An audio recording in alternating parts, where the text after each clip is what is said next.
Hmm.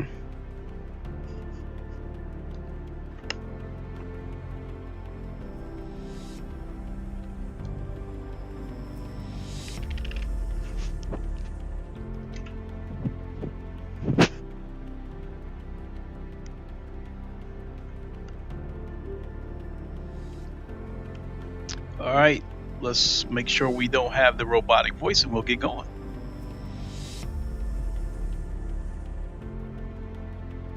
Hmm.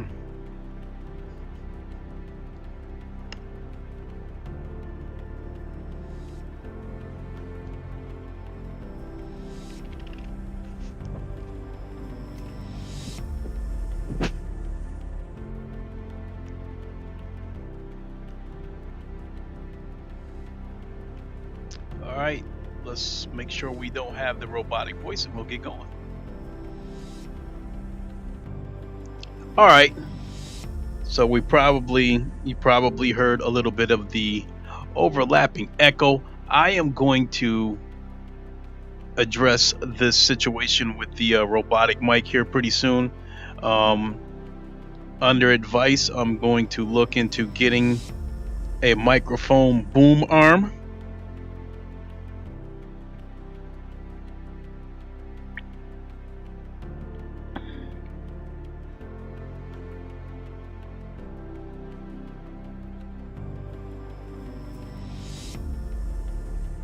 Hmm. Okay, I'm still pinned. Um, so yeah, I'm going to look into getting a microphone boom arm and switch up and start using my Yeti microphone for my gaming streams and stop using the microphone from this headset because it seems to be a case that it's not a matter of if, but when it goes into the robotic voice. Um, and I have no idea when it happens, except when viewers tell me that I sound staticky or I sound like I got a robotic voice. So that's going to be addressed here hopefully in the next few days. I've already been checking places like Walmart, Best Buy, what have you, to see who has a reasonably priced microphone stand or boom arm. So anyway, getting into the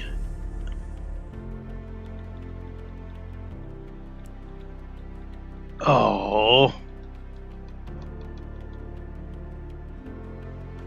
this couldn't happen to a nicer guy. There we go.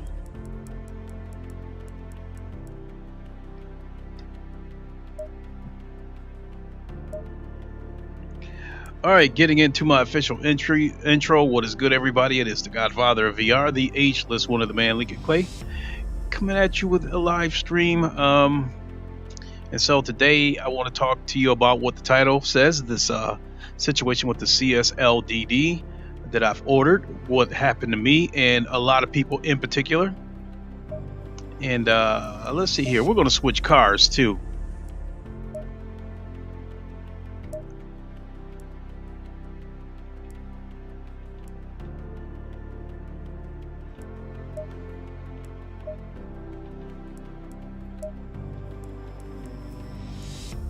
I'm trying to decide whether I want to go back and monkey with the BMW M4, or I think I want to go ahead and try the Bentley again. It's got some top end speed.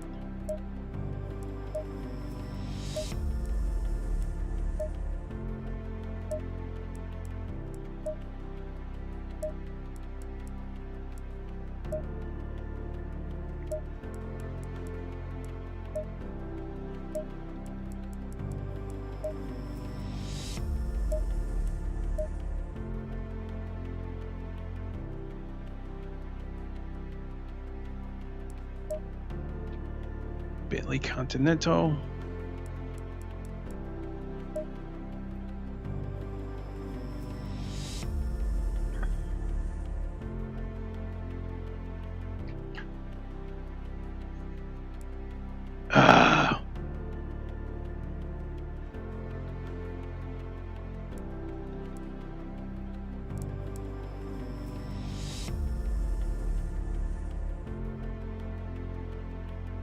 Now I just got to get my mouse to work.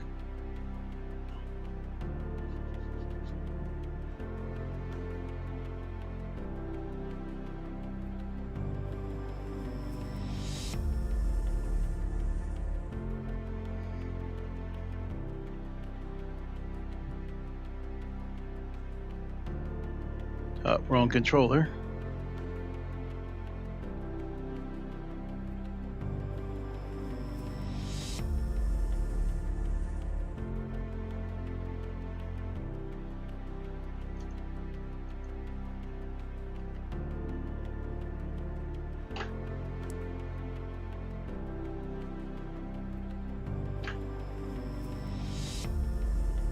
Ah!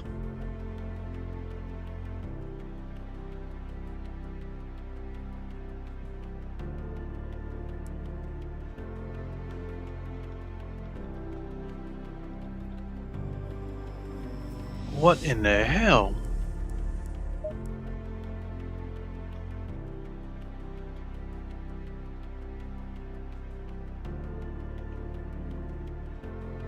I swear this never goes well.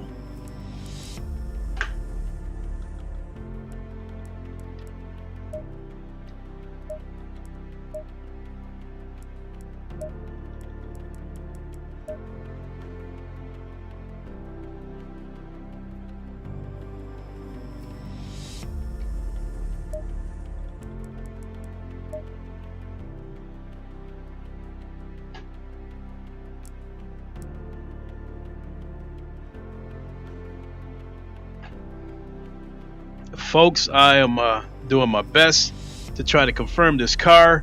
You guys don't see it, but there's a confirm button at the bottom of the screen, and I can't get it to work through my wheelbase or my mouse.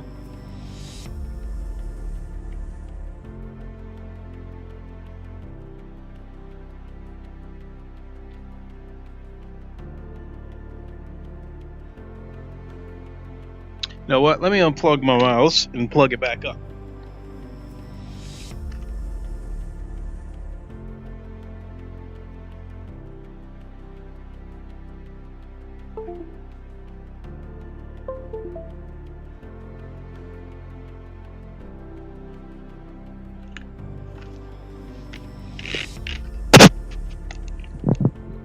See if that. Oh my God.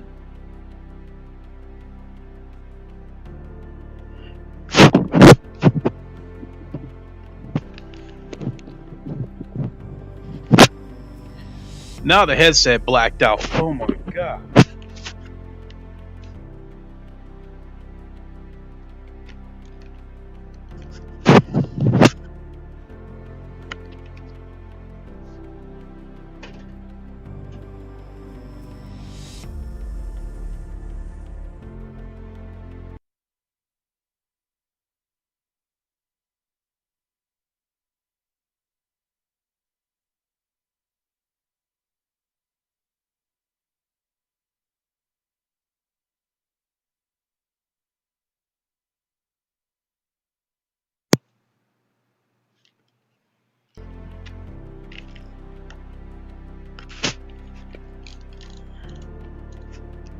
I'm turning into the guy who can't keep his equipment running right.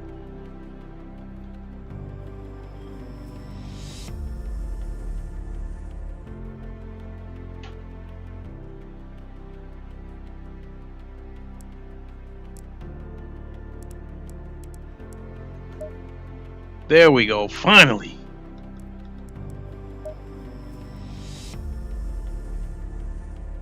Oh, I bet I know what it was.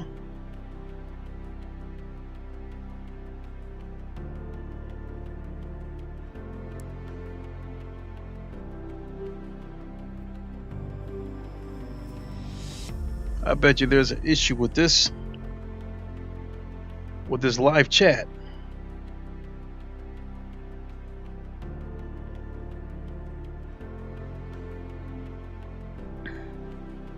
All right.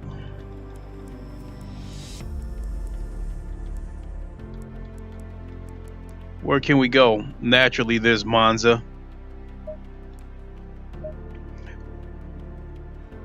Once we get in here, then we'll get going. God, I probably chewed up about a good 15-20 minutes trying to get all this crap going. For those of you that are still watching, I appreciate your patience.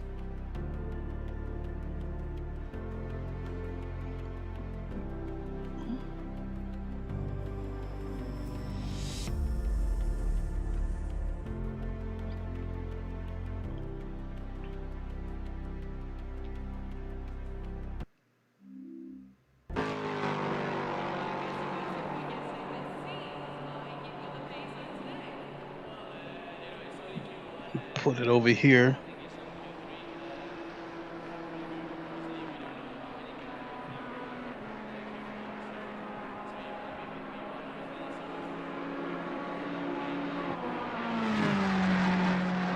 There's a race.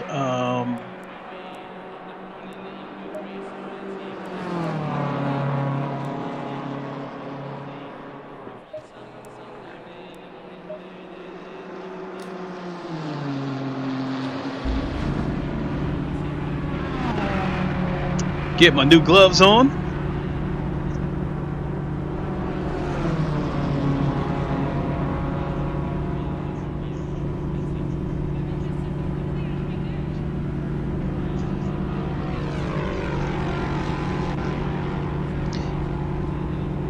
These are not actual racing gloves. These are football receiver gloves, but these things are super sticky.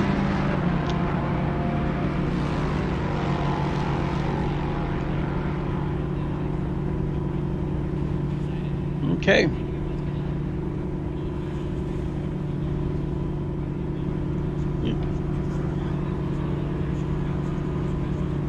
So for those of you familiar with the situation, you guys have heard me talk about this probably ad nauseum. We know the Fanatec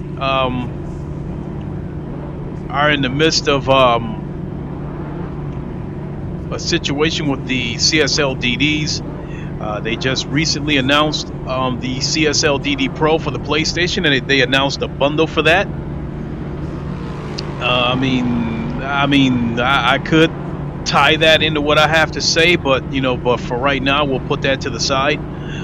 Anyone who's been following me knows that I ordered a CSL DD. One second here.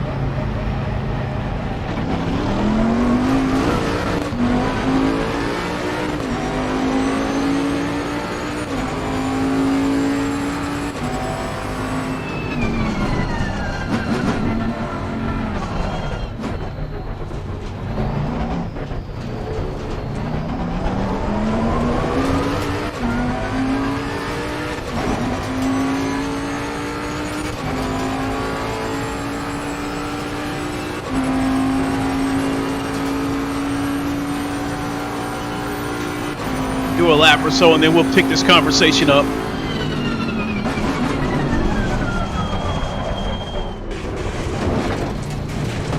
Faster cars approaching. Watch out.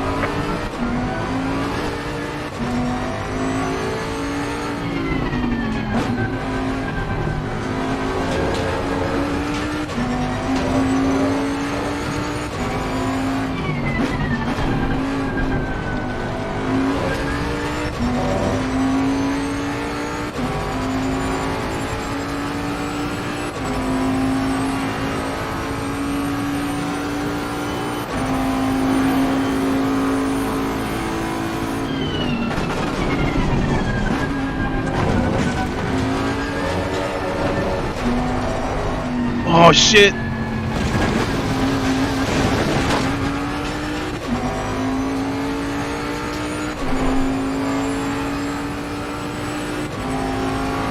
Great Tantrum, how are you doing?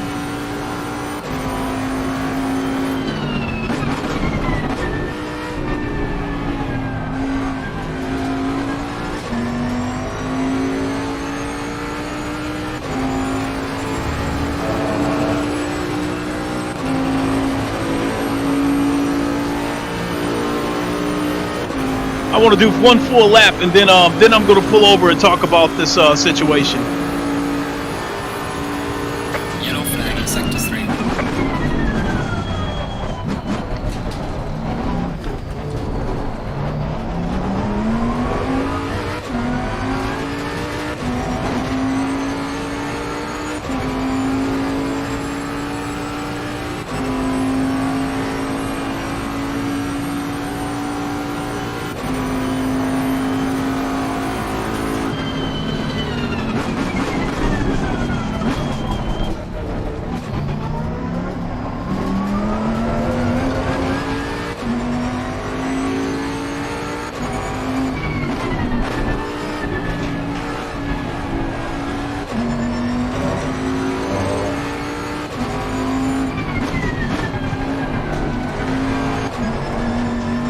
Oh, I had a hiccup.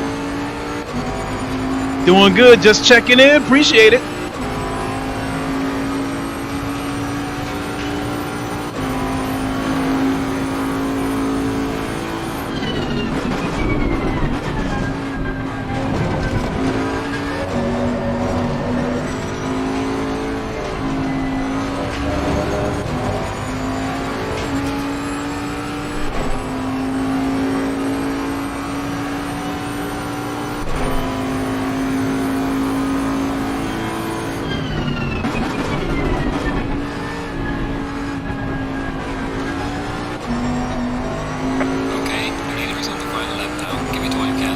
Oh, since the race is about to be over, I'll go ahead and do one more lap. Well done, mate. Personal fastest lap.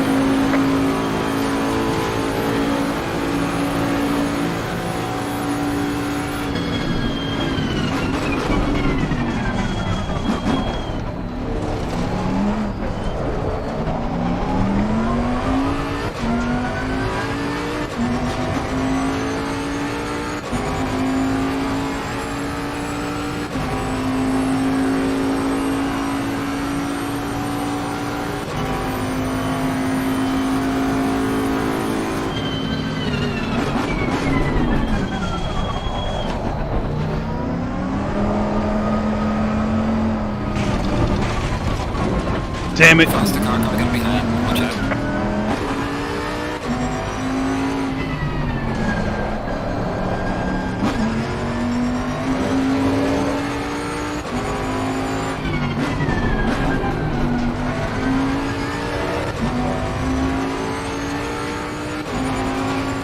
Am I doing all right? Yeah, I'm doing pretty good. How about you?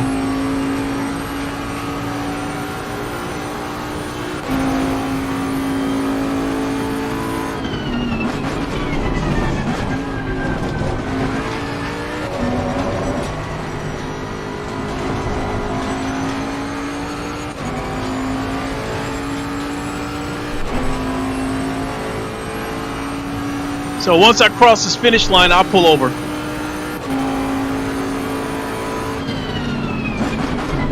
Neither has finished the race. Oh, We've got some land damage on the front.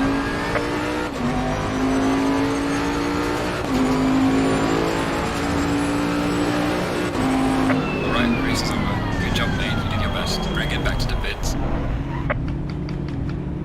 okay. So I wanted to talk about this CSL DD situation with Fanatec. I titled this stream. I wanted to be careful about the way I titled this stream because I wanted to give my honest opinion about this, but I didn't. But I also don't want to trash Fanatec either, because the situation is, got me wanting to talk about this. I feel like 2/3 of it is beyond their control. I kind of feel like 2/3 of it is not their fault. And again, I've talked about this ad nauseum. For those of you that's been following me, I ordered a Fanatec CSL DD. It's setting the sim world on fire. I consider it a mid-grade. I consider it a mid-grade wheelbase based on all the reviews and initial impressions and stuff that I've seen on Fanatec, on Reddit and stuff like that, I consider this to be a mid-grade wheelbase, and I see it as an affordable one. For those people like me that were working with a Thrustmaster or a Logitech, this would, in my opinion, be your next move if you want to get into more serious equipment but don't want to pay those high-end prices. That's where the CSL DD comes in, and it's set the sim racing world on fire. And I guess depending on how you want to look at it, supply can't keep up with demand, or they can't make these things fast enough, however you want to put it. So I ordered mine September 12th. And I've said this so many times, you need a calculator to count it. But I ordered mine on November 12th. September 12th. And I was given a date, an availability date of November 8th. 1 second, folks.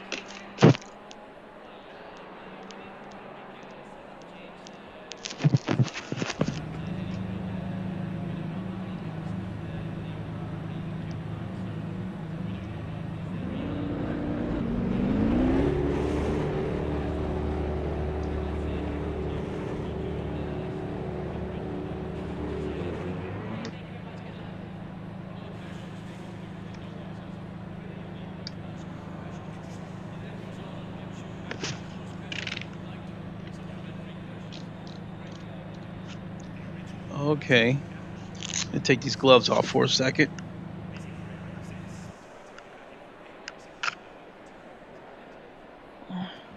And I got to bring the chat back up here. Okay, there we go. So I ordered it September 12th. I was given a date of November 8th for availability or shipping, however you want to look at it. About a week or two, I had got an email from Fanatec saying that it had been delayed till November 29th.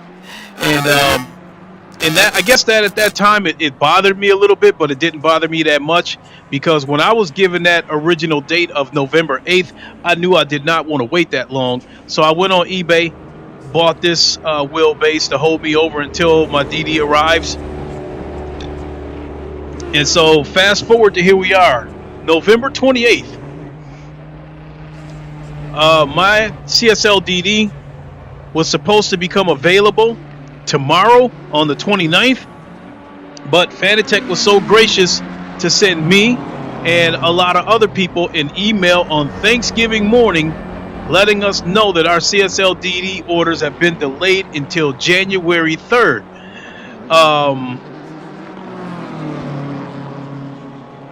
I'm not surprised that it was delayed, but I was not happy that I got that message on Thanksgiving morning, only a couple of days before my unit was supposed to ship. And that's the part that I think Fanatec had control over. I think that the message that they sent me was that the ship coming from China had been delayed, and so I'll get my unit January 3rd.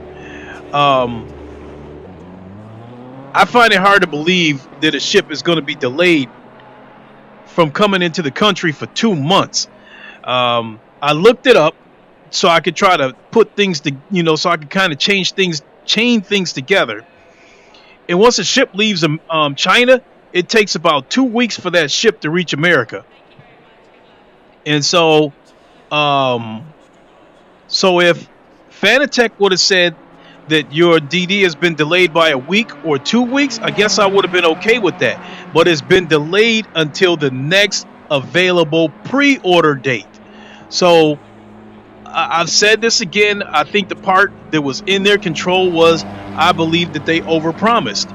I think, for example, I believe that maybe they promised 3,000 customers delivery on November 29th, and then when the last batch of units came in, they had 2,000, and that means 1,000 people are left out in the cold, and they have to wait until the next batch comes in, which is January 3rd. So I don't buy this excuse that the ship got delayed. I think they simply overpromised.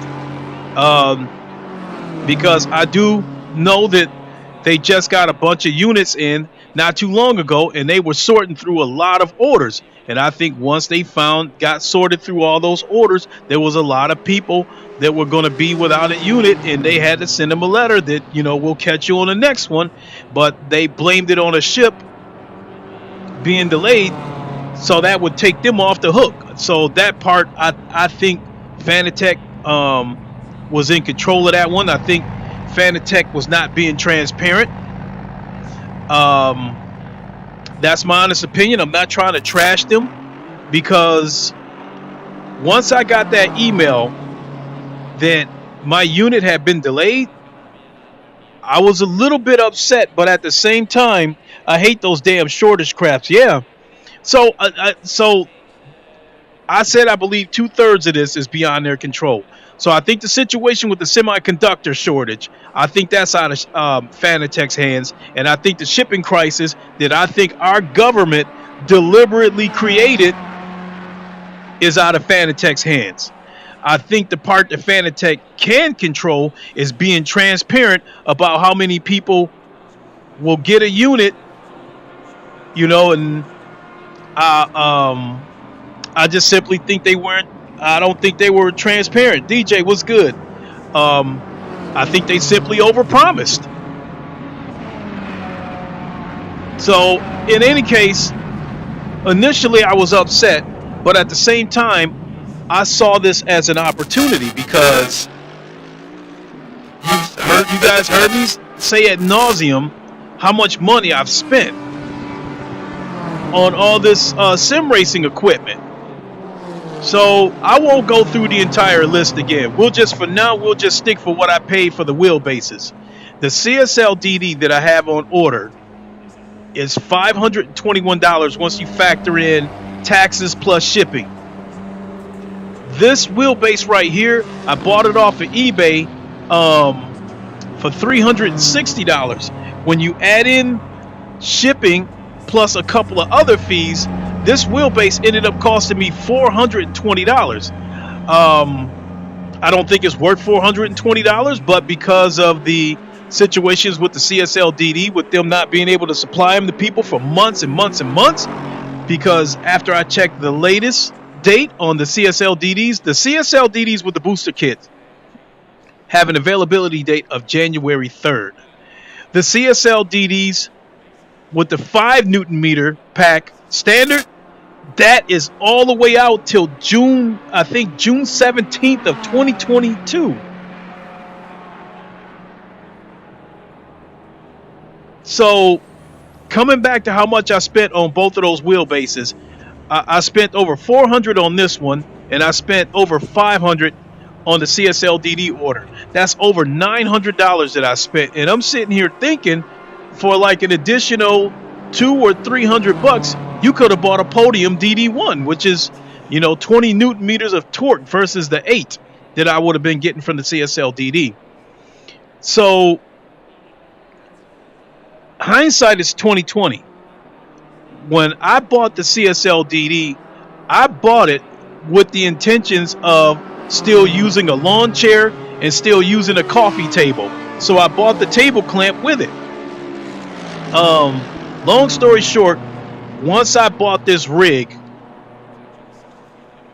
then the wheels started turning like, damn, now that you got this rig, you could have bought it. You could have went ahead and bought a Podium DD1, because to buy a 20 Newton meter wheelbase and attaching it to a coffee table would have been absolutely idiotic.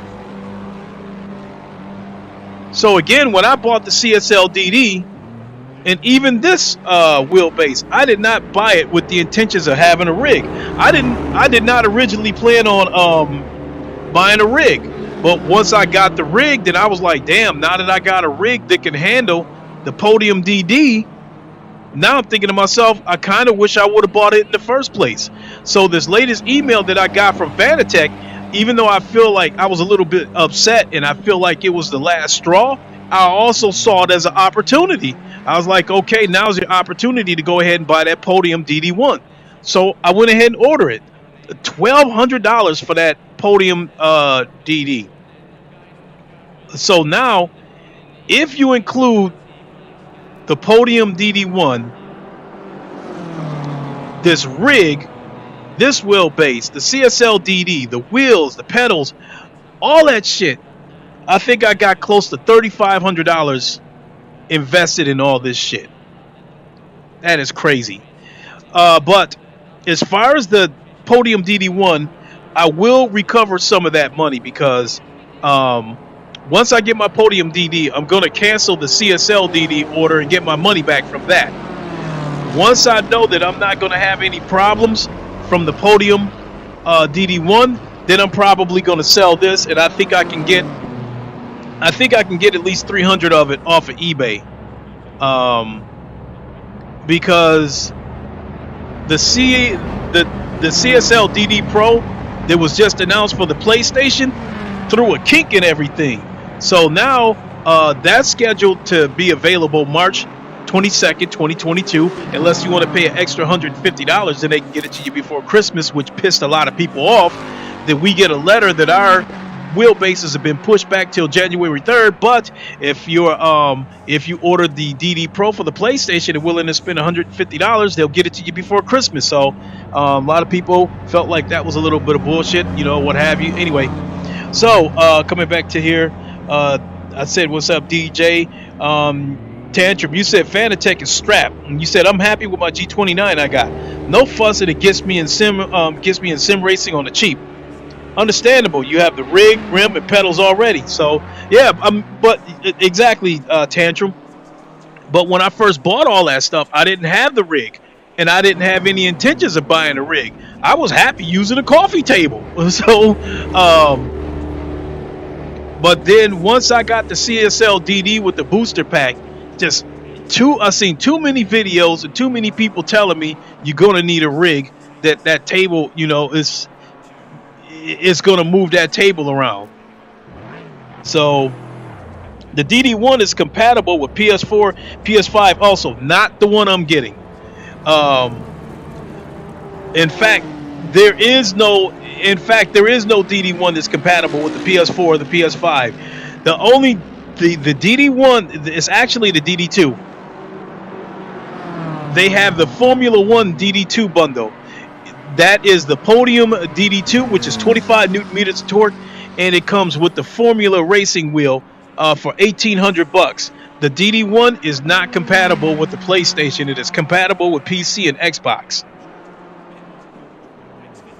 So, and that's why the CSL DD Pro that just came out is going to set the sim racing world on fire again, because now people who play GT Sport or the upcoming GT7, they're going to have a direct drive wheelbase that they can use that's not going to cost $1,800.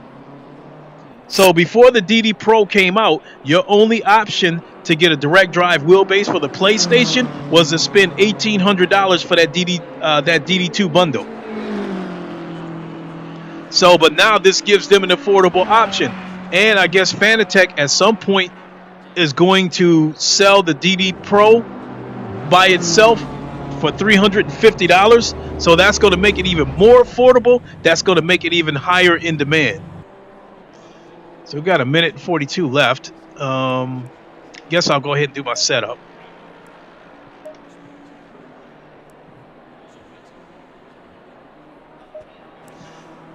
So really, there's a channel called Super GT. Yeah, I watch it.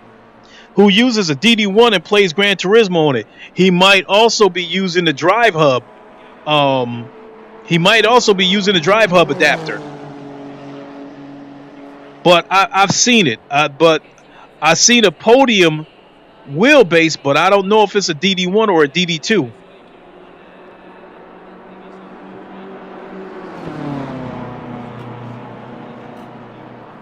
But if you go to the Fanatec website, you'll see for yourself. With the DD1s, it's only compatible with PC and Xbox. The only, in fact, the DD2 Formula Bundle is the only direct drive up until now was the only direct drive wheelbase they had that was compatible with the PlayStation. And again, $1,800 is a lot of money, but now that they have the CSL DD Pro, and man, Fanatec sent that out to a lot of people. That also stings too. That you seen people like Jardier, a lot of people got it. Jardier, Random Call Sign, Basic Ali. They all got DD units. Now, nothing against Jardier, because Jardier is basically he's basically the face of Assetto Corsa. They sent one to him, and and I think he's never played GT Sport. So to me, that seemed a little bit awkward. Basic Ali, he should have got one. He's got about 25,000 subs, and he races primarily GT Sport. So I think he should have got one. The Key, if they decide to send him one, I think he should get one. He's got about 25,000 subs, and he races primarily GT Sport. Hell, if they were willing to send him one, what VR unit are you using? I'm using the Oculus Rift S. I do have the Oculus Quest 2, but I use the Rift S because it puts less of a strain on my PC, and it seemed to be a little more reliable in terms of disconnects, but this does disconnect from time to time as well. So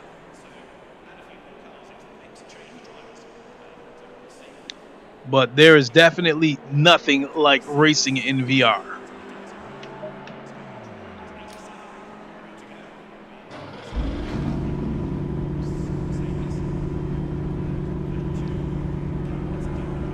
I think we're good right there. I think I can go with that.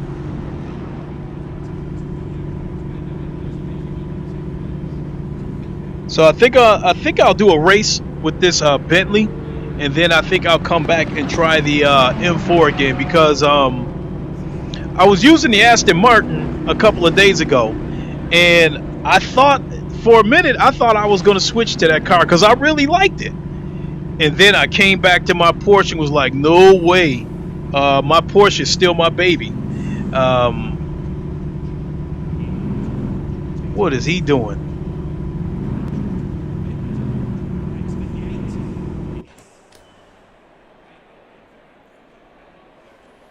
They got me starting to...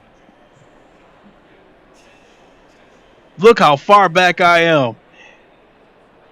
Okay, it's the Podium Racing Wheel F1 that is compatible with the PS4. Yeah, that's the bundle that I was telling you about, Great Tantrum. If you go to the Fanatec website, you'll see that bundle is $1,800. And you cannot buy it separately. You cannot buy the DD2 separately for the PlayStation.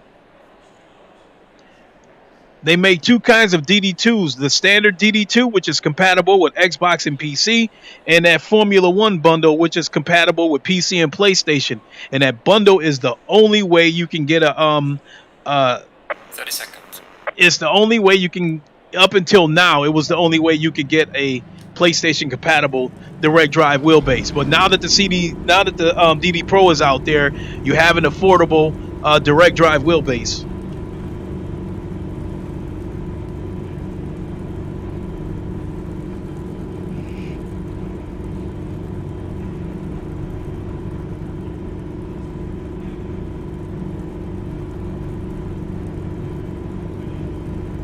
Stay in double file.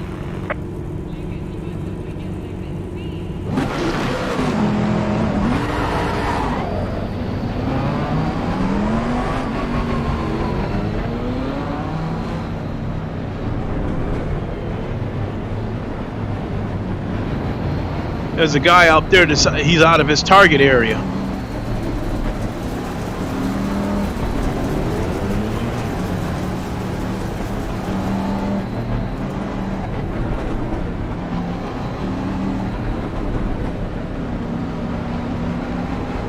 It's not going to end well on that first turn.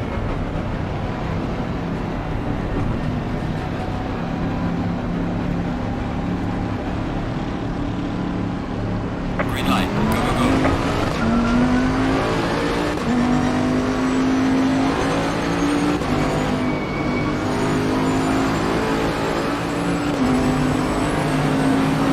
They're going to cause a wreck.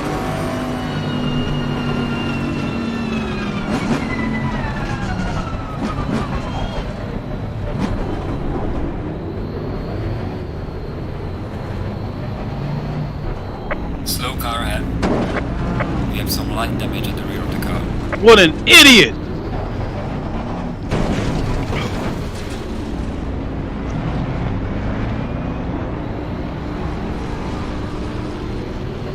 There's a slow car up ahead.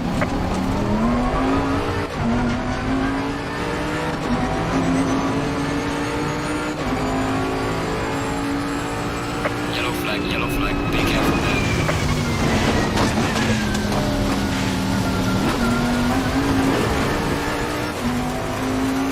Damn!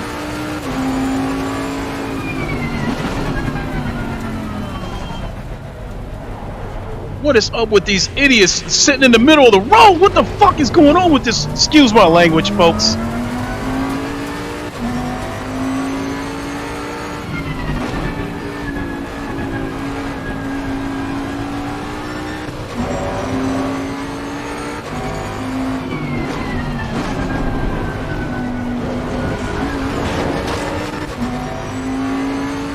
Now he decides he wants to move after sitting in the road like that. I don't trust him either.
Oh shit! I had a hiccup.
was a half a second slower.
Yellow flag in sector 3.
Unless he had a connection problem, I don't get why he cut across that chicane.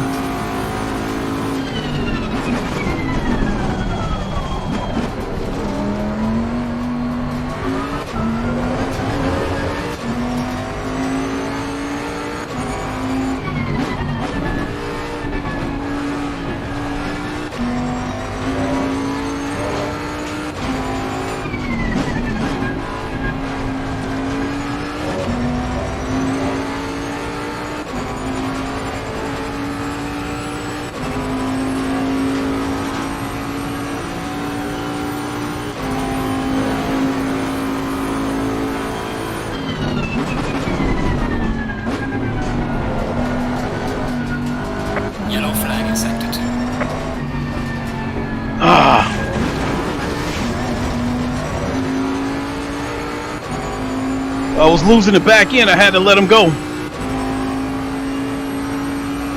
We got about 8 minutes to try it again.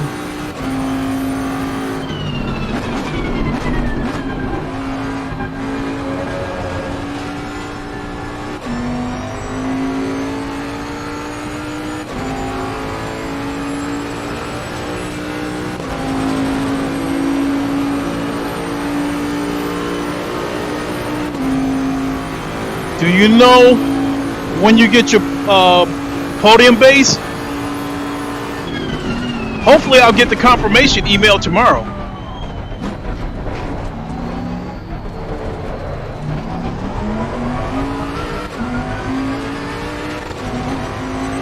That's one of the reasons why I ordered the Podium DD1 wheelbase, is because it's available and ready to ship, meaning that they have it at their distribution warehouse in Los Angeles.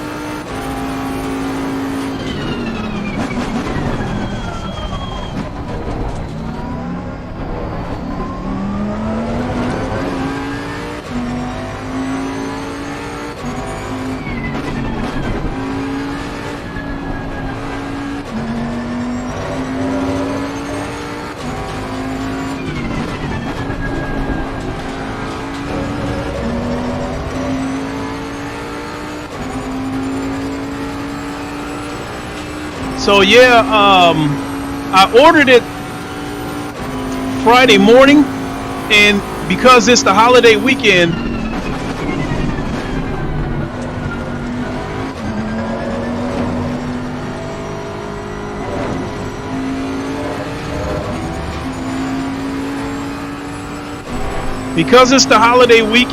I'd imagine my order won't get processed until tomorrow. And I paid for 2 days shipping, so I expect to get it by Wednesday or Thursday.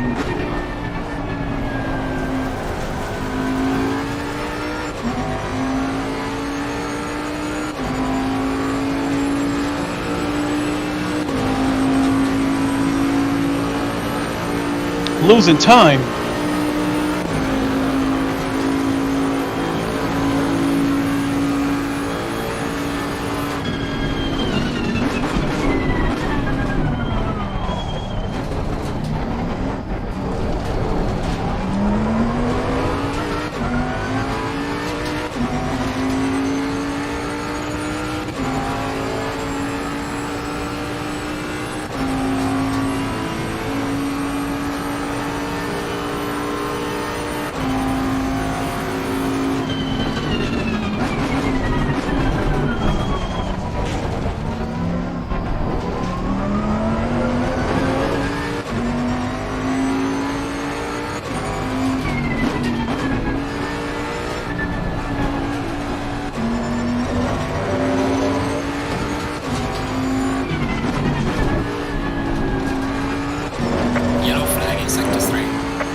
Damn, that's much sooner than the CSLD. That's the big thing, though.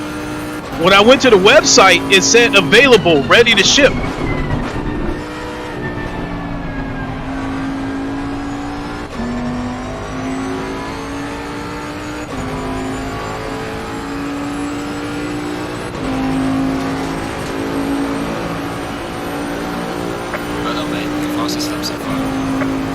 Once you have the DD1, you'll probably be set. Yeah.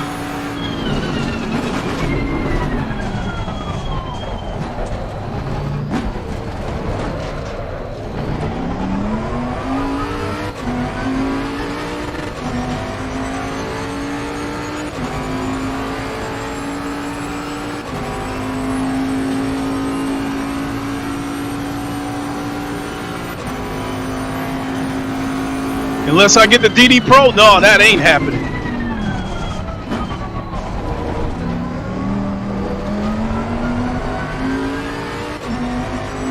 Yellow flag out, watch out.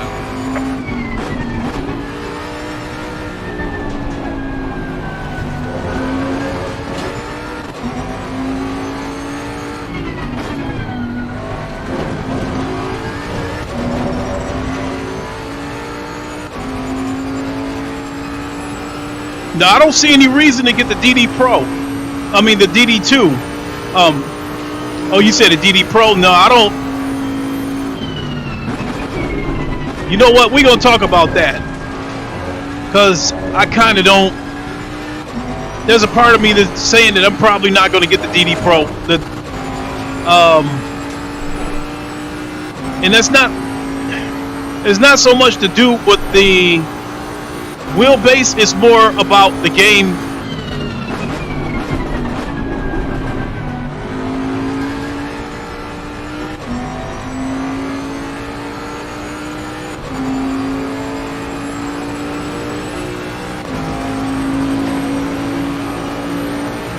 .154. Holy fuck! I lost a couple of seconds.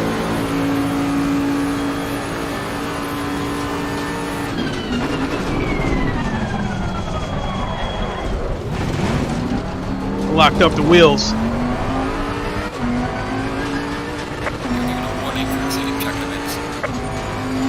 Alright. My first warning.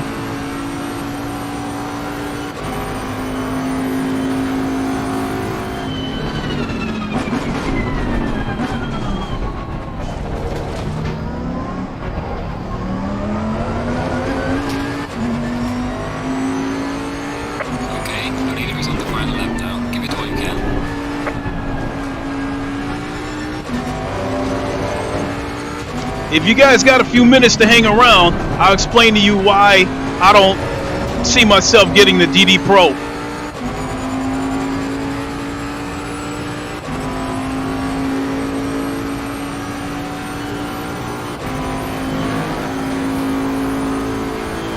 There's a slow car up ahead. Yellow flag ahead. Be careful.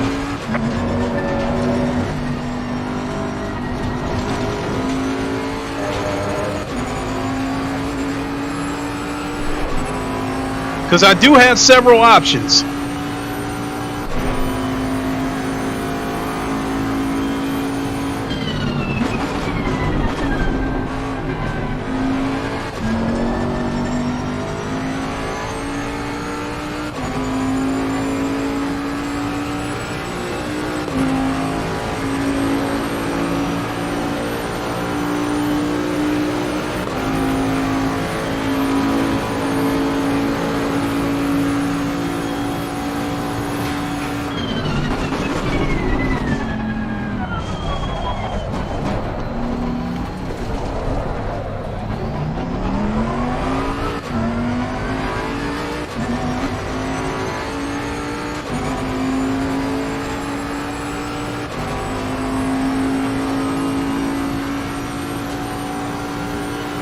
We're down. That's it. This is the final lap.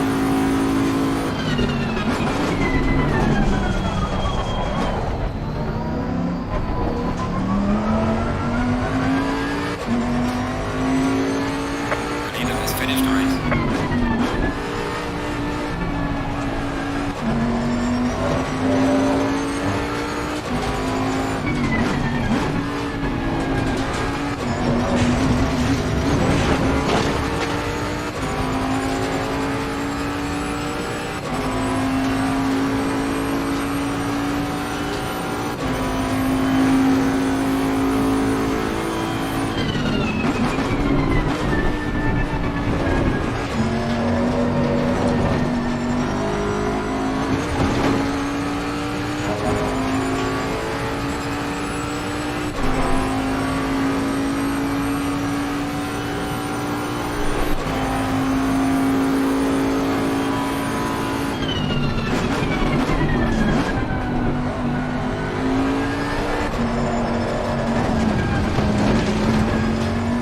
So much for that.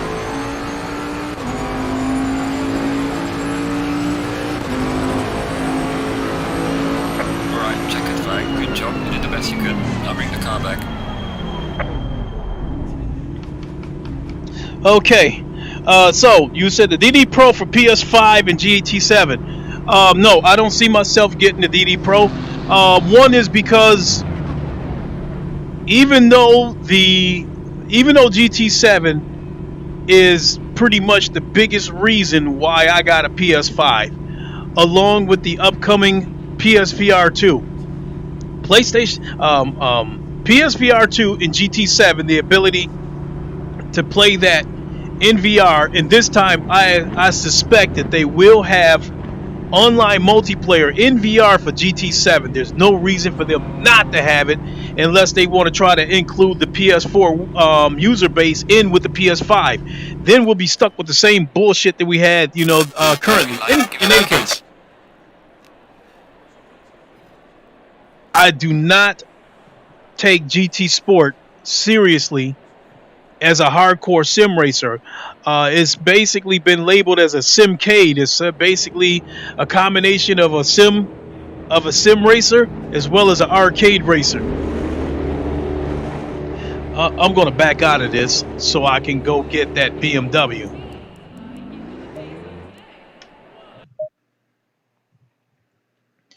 That being said,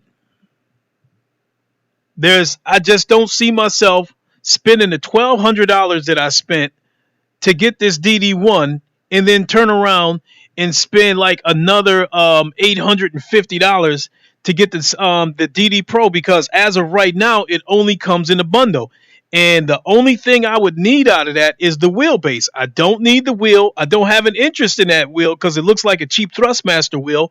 The CSL pedals, I don't need them because I already have 2 sets of pedals. I don't need the table clamp that comes with it.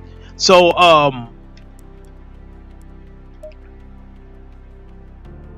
yeah, that's another reason why I don't see myself getting that.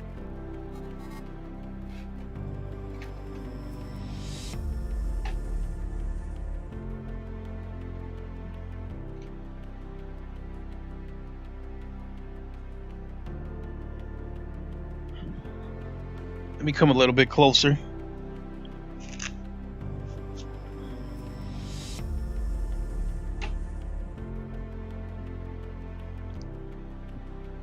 So that, come on.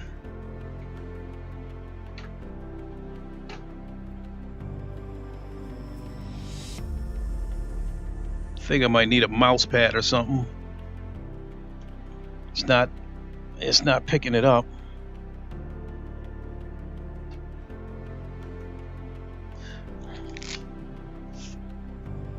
So hold on a second, folks. Let's see if I could make it work this way.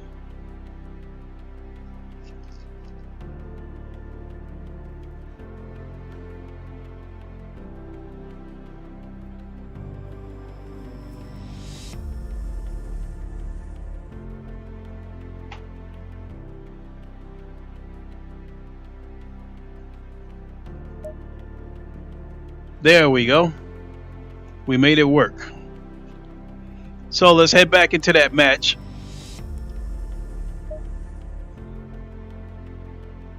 Well, the PC market is much more dialed in for racing. Exactly, Great Tantrum.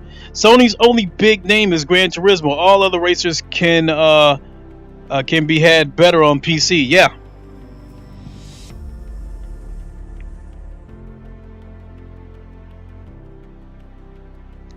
And the other thing about it, Great Tantrum, here's a couple other things. Even after PlayStation VR 2 comes out, and even after GT7 comes out, I still see myself playing a set of Corsa Competizione more than. Hold on, I gotta bring you guys around. I still see myself playing that more than GT7.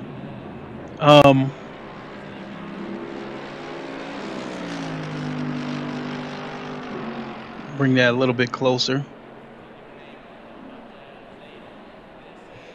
because I don't see I don't take GT Sport seriously as a sim racer. I see it as a simcade and something that I'm just putting around in, and I see GT7 as being the same type of game, because they're gonna want this game to appeal to everybody, because the casuals are probably going to be the target audience. So GT7, in my opinion, is not going to be near as hardcore as this game is. Plus, it's not guaranteed what VR features will be on GT7, if any. No official announcements as of yet, as far as I know. But I did see a couple of Easter eggs within the trailer that does indicate something VR. And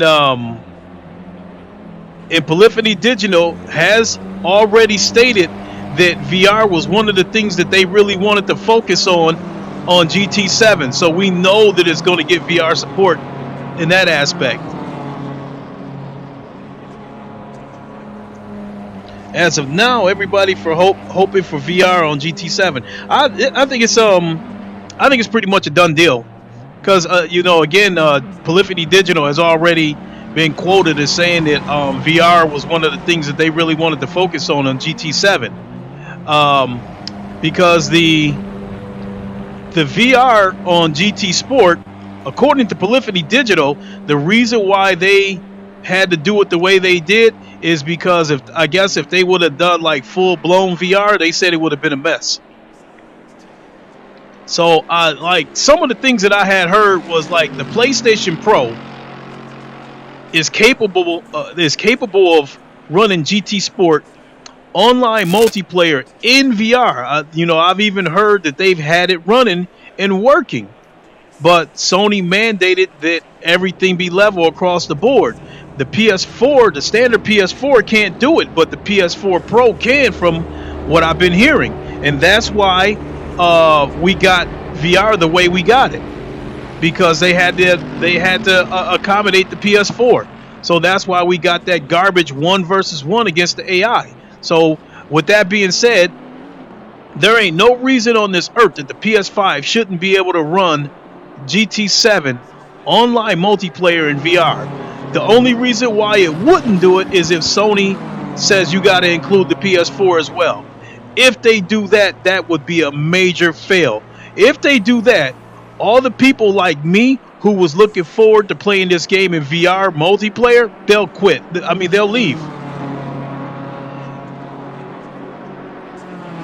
I'll put it to you this way. Because although PlayStation VR is going to save, PlayStation VR 2 is going to save PC VR, other than the Sony exclusives, there's nothing that they can give us that we won't be able to get on PC.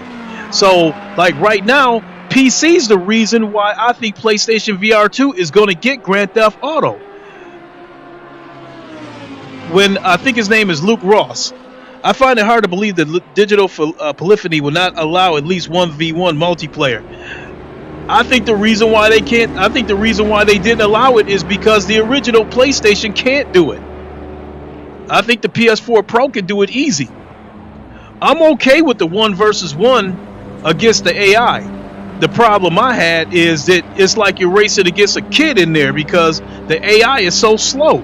They should have gave you at least the option to set the difficulty level of the AI so you could be more competitive.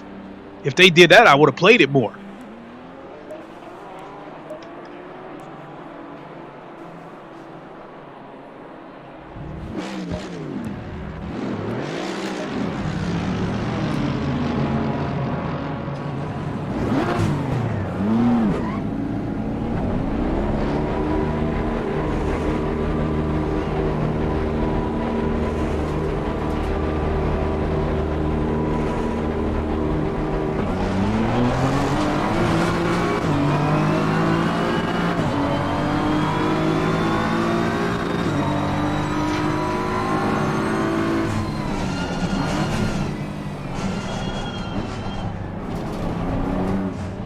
Could be me, but it feels like this BMW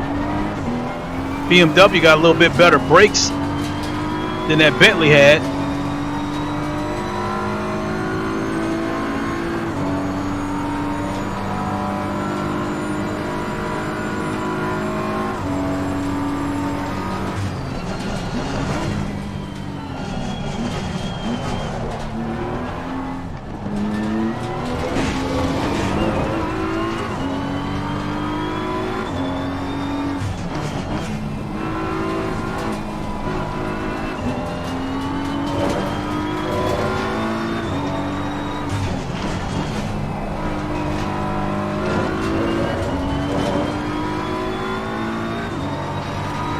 GT7 is the glue that will make or break PS5 and VR. I agree. Without it, I see low sales and eventual fail. I definitely agree with that.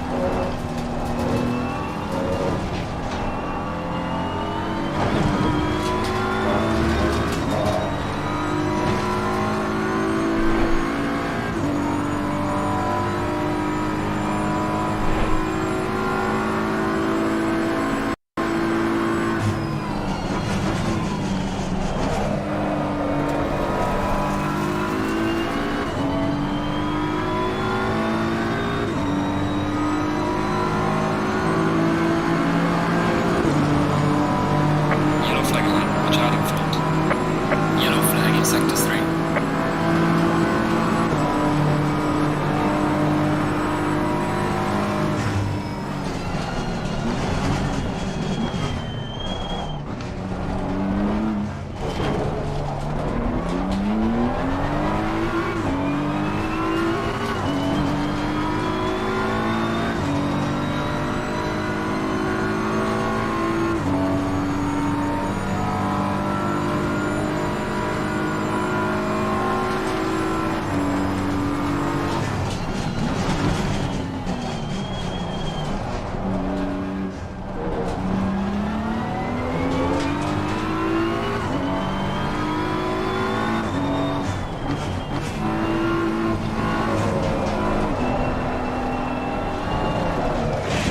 Landing validated. We've got some light damage on the front. Oh boy.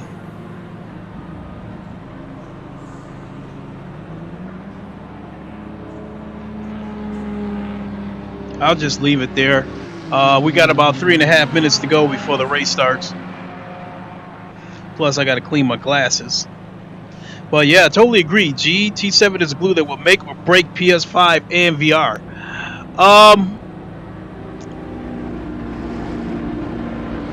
That, and it's kind of a given that everybody believes that, myself included, that GT5 will come to PlayStation VR.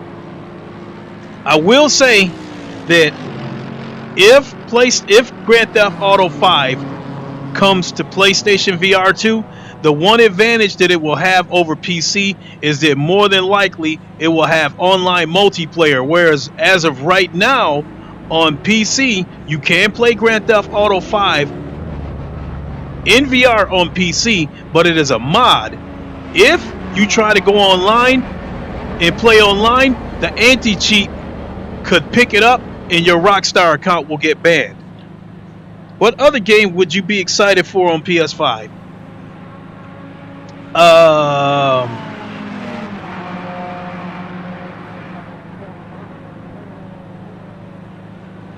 I would be excited, in addition to GT7, I would probably like to see, it's been, you know, Guerrilla Games, who made Horizon Zero Dawn, they are reportedly also working on a game with the Rainbow Six team, some of the developers from the Rainbow Six Siege game, and that led me to believe that they, you know, and there was also rumors swirling around that they could also possibly be working on a Navy SEAL SOCON game, and if they are, I wouldn't be surprised if it gets VR support, so I'd be a little bit excited to see that. I would like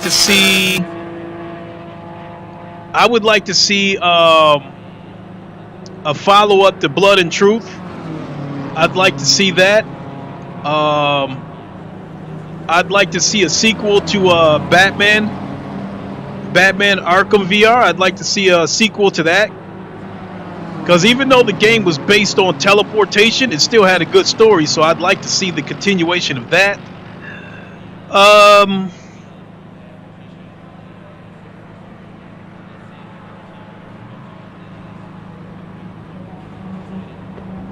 Even though the game's been a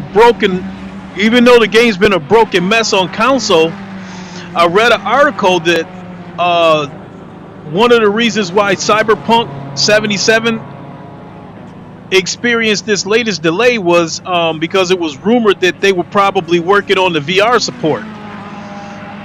So I think it's a decent chance that Cyberpunk 77 would get VR support, but if it did, it would probably launch on PC at the same time, unless Sony were to pay for exclusive, for a time exclusive for 6 months, a year, what have you. So that'd be another game that I'd be curious about.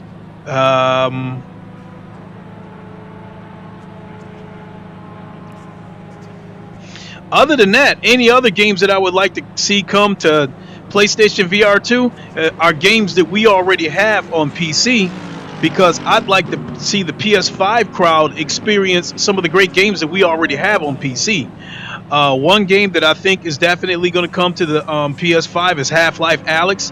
I think they'll definitely like that. I'd like to see both Lone Echo 1 and 2 come to PlayStation VR as well. I think that's a strong possibility that could happen, because those games are single player. So once you play the story, that's it. There's really no reason to go back to it. I think Defector would be another game that they might like, even though it's an old game, because that's Oculus's version of Blood and Truth. Tantrum, you said, yeah, if Sony has other very high-profile titles for VR, it might survive exclusivity's sake in that regard. Yeah, definitely. I think that's where Sony's going to have the edge over PC VR, because Sony's going to have the money for timed exclusivity. Plus, getting a PS5 and VR will be more affordable and easier to get into than PC VR. That it would. But for those who are not totally familiar with what's going on, one of the drawbacks, in my opinion, to jumping into PlayStation or Xbox for that matter, is that you are restricted to their ecosystem. You only have what they offer, whereas on PC, it's wide open. This tons of games to choose from, and multiple avenues to obtain those games. So I don't have to pay $60 or $70 for a game on PC. I can still look for it on Humble Bundle or G2A.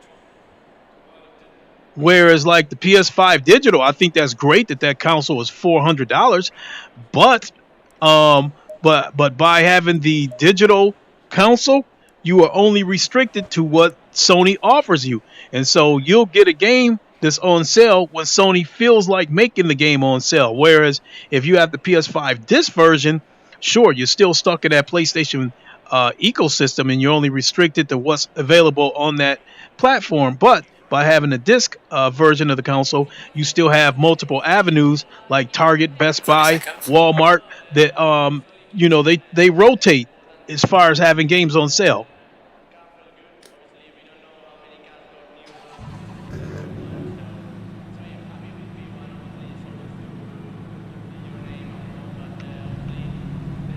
My glasses are a little bit smudged.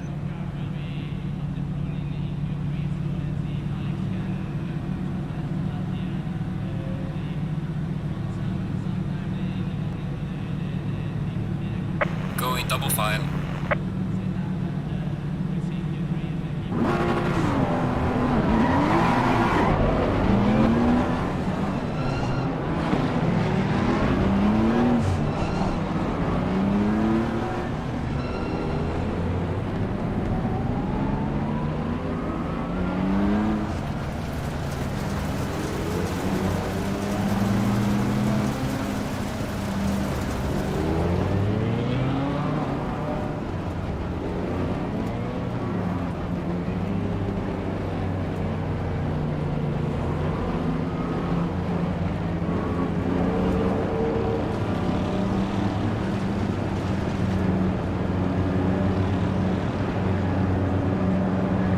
Green light, go, go, go.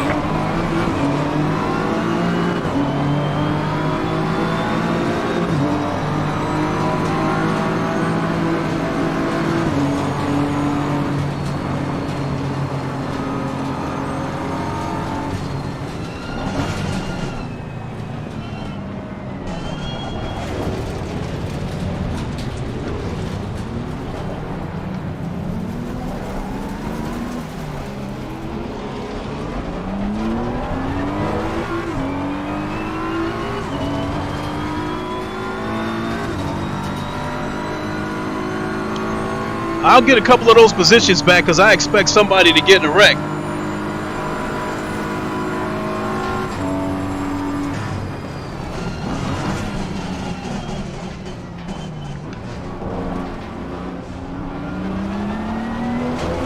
Slow car ahead.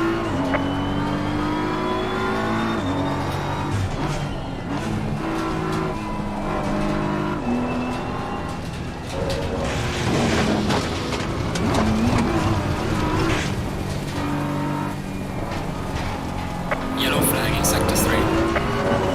How I survived that wreck is beyond me.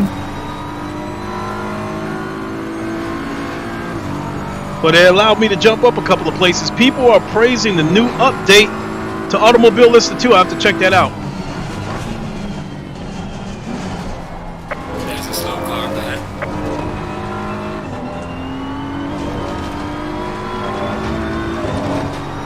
Oh, Lordy.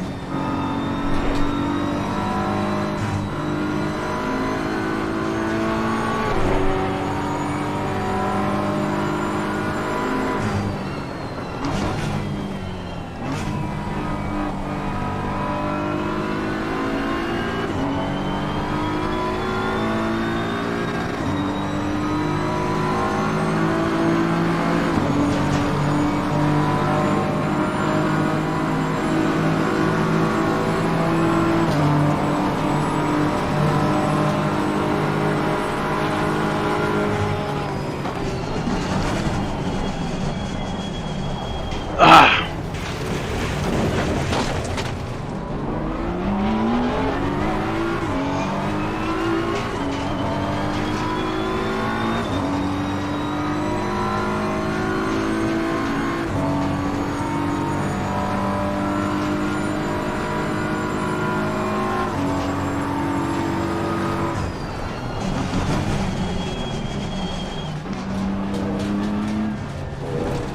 There's a slow car up ahead. Yellow flag ahead. Be careful.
Really?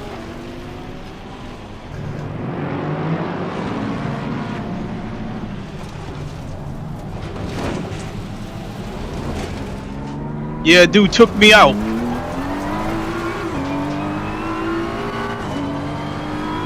I just lost 3 places because that asshole took me out.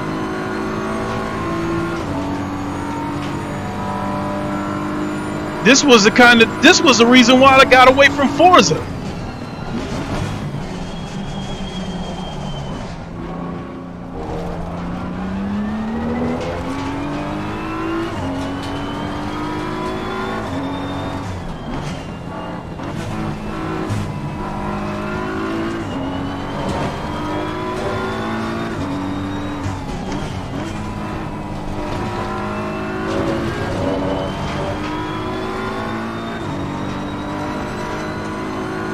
If it's like you racing drunk drivers.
1 second, Tantrum.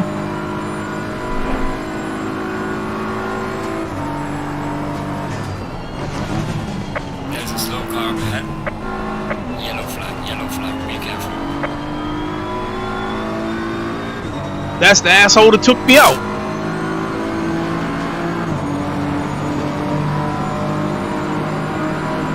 Well done, mate. Personal best.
There's a slow car up ahead.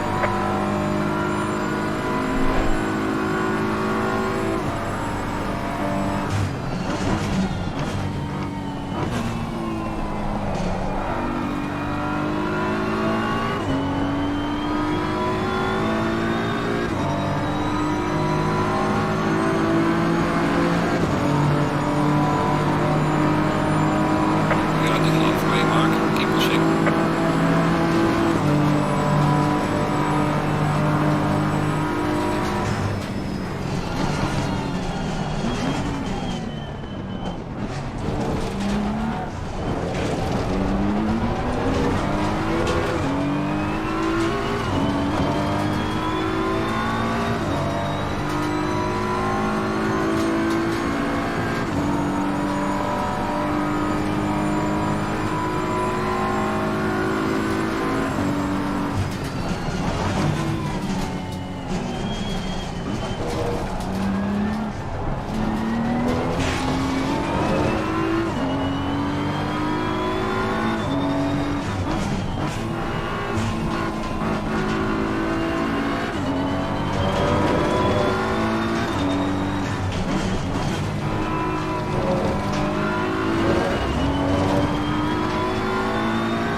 Woo! Nothing like racing a guy who drives like he oh shit!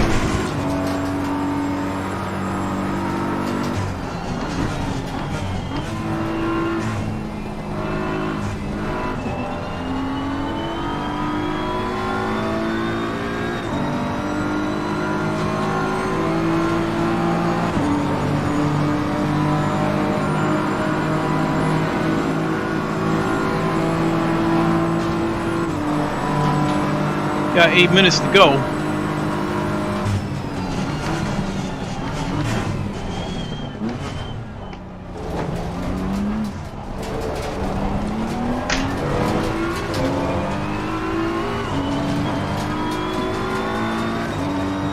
I'd imagine that was my mouse that dropped.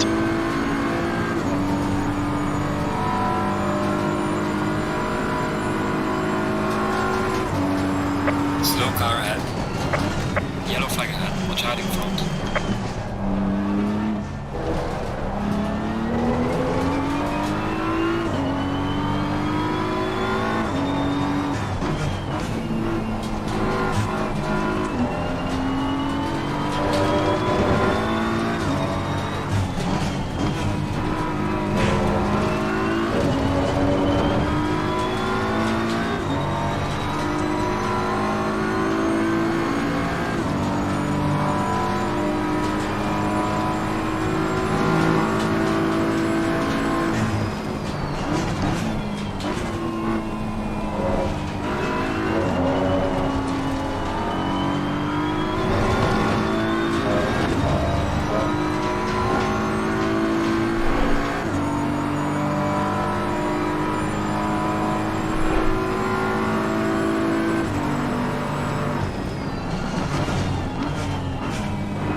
Thank you.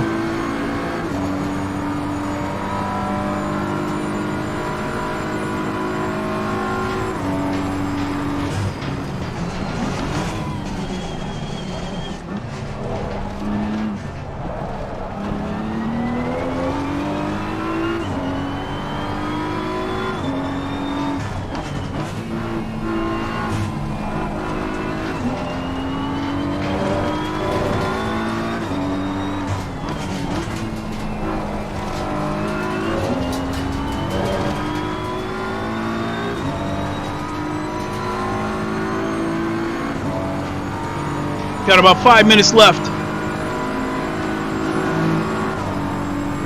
Slow car ahead.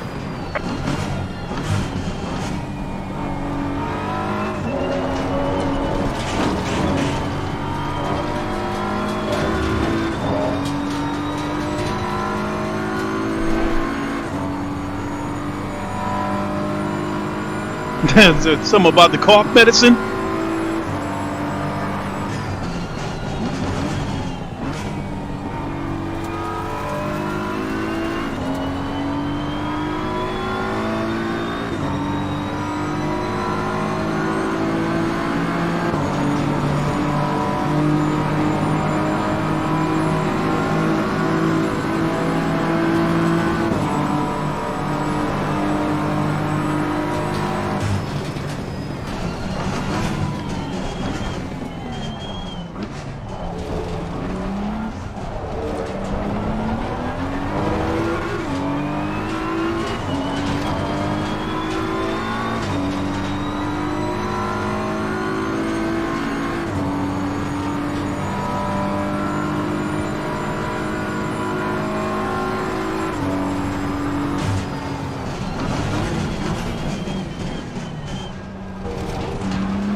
There's a slow car ahead.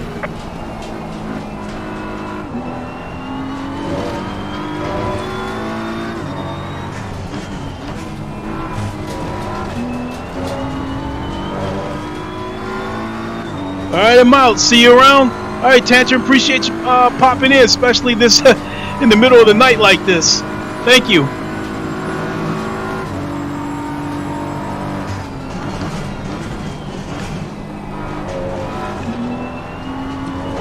There's a slow car ahead. Yellow flag ahead. Watch out.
Said, good luck on that DD1. Hey, thank you very much.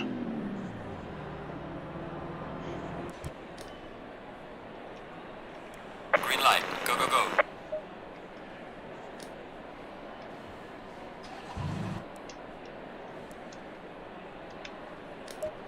Well, so I'll say this about those cars that I tried.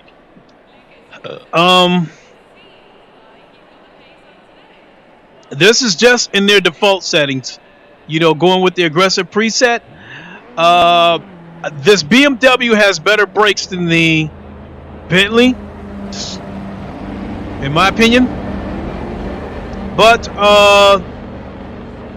in the BMW, it takes a while to get up there. But the BMW has some long legs. It's got some straightaway speed because I closed in on that Porsche like that. I couldn't believe how quick I closed in on that Porsche. I guess as far as straightaway speed goes, the Porsche is one of the worst cars, you know, and I've been using it for God knows how long. The advantage that the Porsche has is acceleration. So it's like I got to get through those corners good so I can get that acceleration coming out of the corners. If I get good acceleration coming out of the corners with the Porsche, by the time the other cars catch up to me, we'll already be at the next, you know, chicane, at the next turn or whatever. Coming back to this BMW, it has better brakes than the Bentley, but it is understeery the way as Jardier put it. This car does have some understeer. So, in my opinion, sheesh, if you can navigate this BMW through the curves, shit, it might be the, I don't know, for the longer high speed tracks. I think especially a track like Bathurst, this probably be an excellent car for that track. So I'm gonna take a minute to have a drink, and then I think I'm gonna come back and go get my Porsche. So I'm gonna have a drink, and I'll be right back.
3 minutes of qualifying, so let's go back and get my Porsche.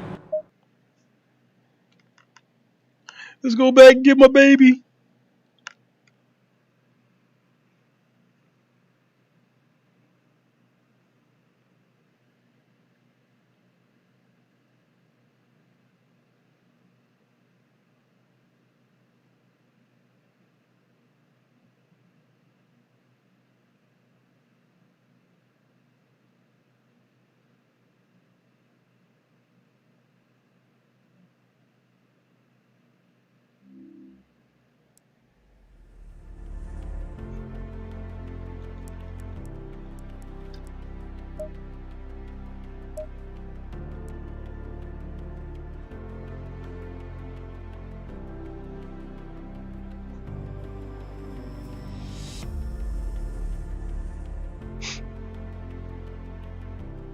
Wait a minute, the Porsche ain't here.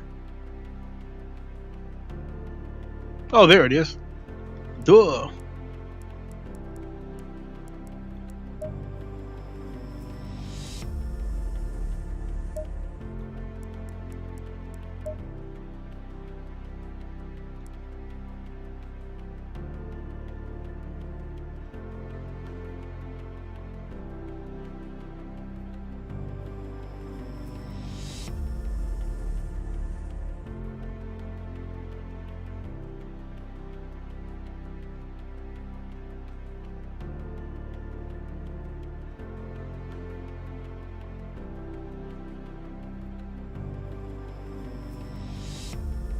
Where's that mouse cursor at? There it is.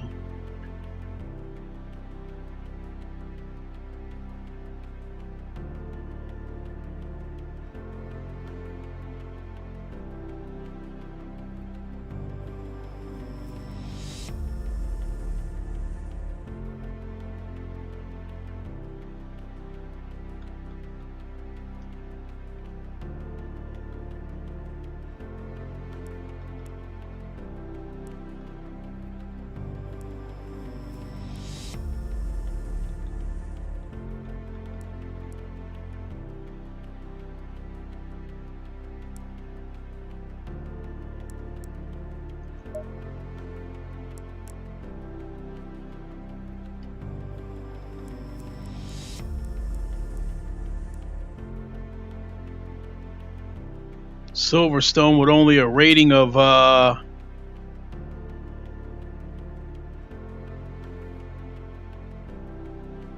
only a 20 rating.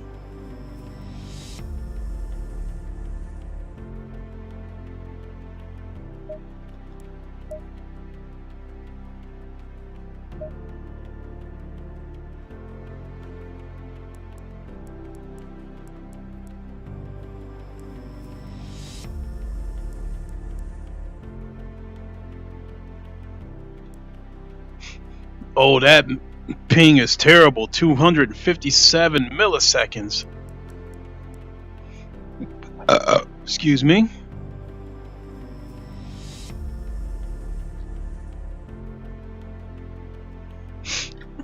Mount Panorama, they got two cars there.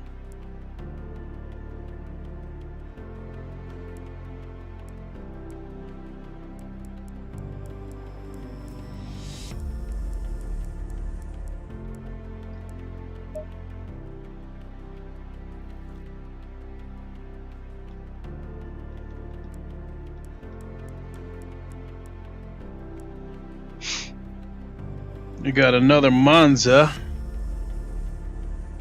So that's it.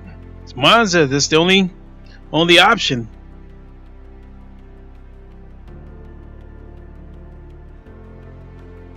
This Imola has 250 milliseconds of ping. If I go in there, it'll be awful.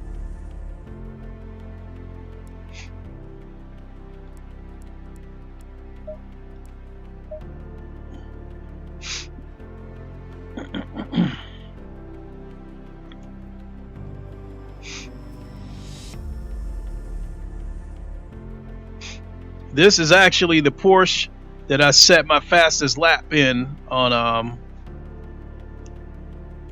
Monza, and I did it with that Thrustmaster T150. and I haven't been able to duplicate that feat since.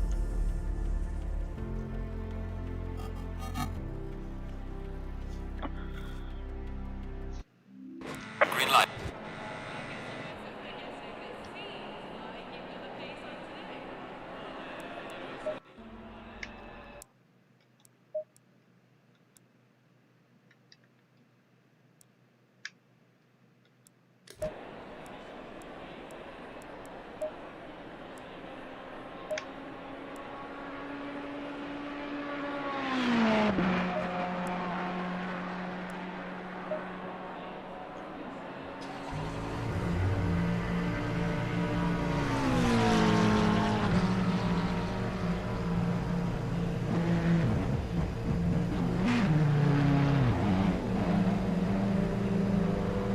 Let's see what we got.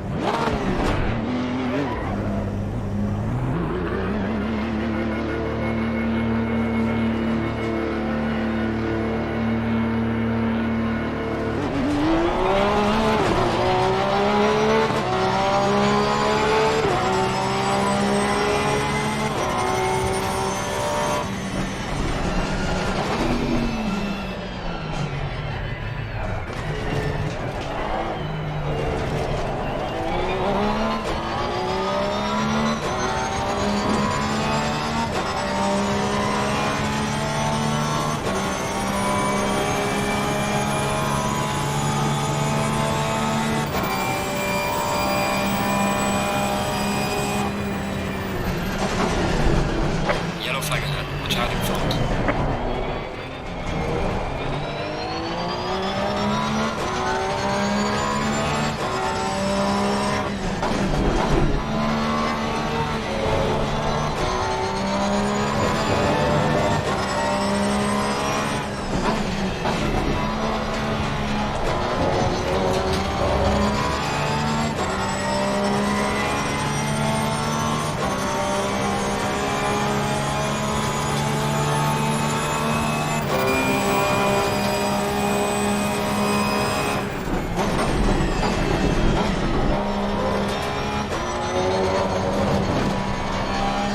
Yellow flag in sector 3.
There's a slow car ahead. Yellow flag, be careful there. Yellow flag in sector 3.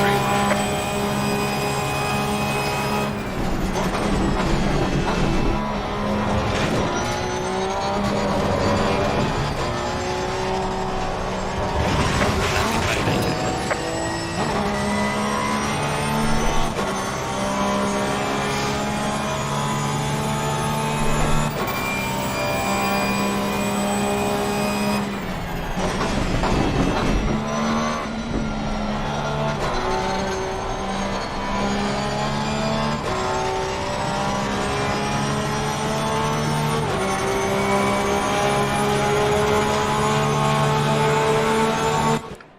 I'm turning in about the same time.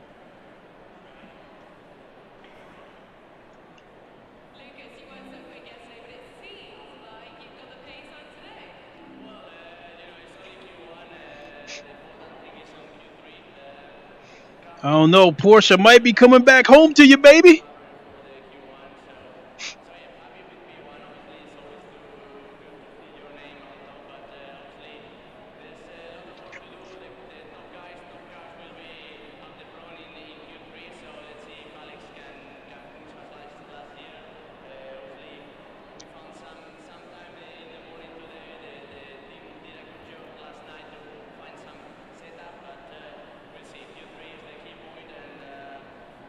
Seconds.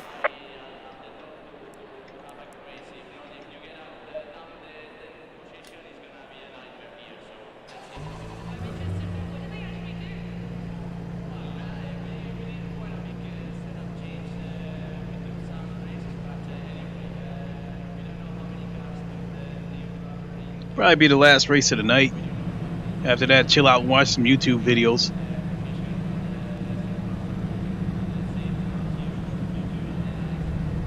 Stay in double file.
repair the car.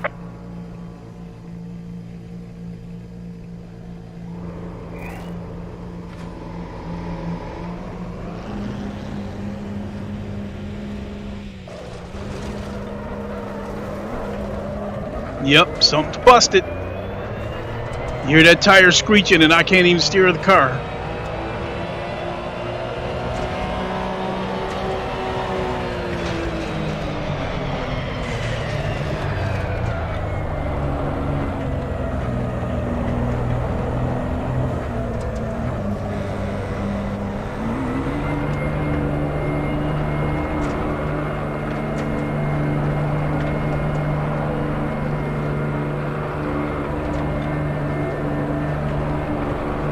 I gotta do one more race because this car was actually keeping up with them.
Controls are locked for another minute and 10 seconds.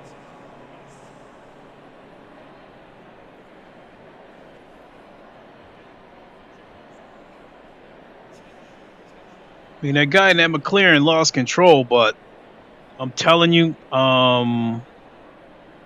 as you guys might have seen, if I could get into the slipstreams, I was keeping up with him.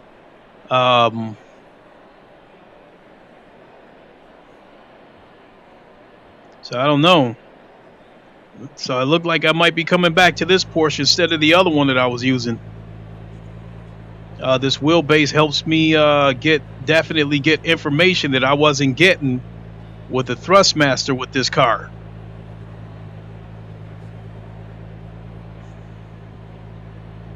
Got 20 seconds.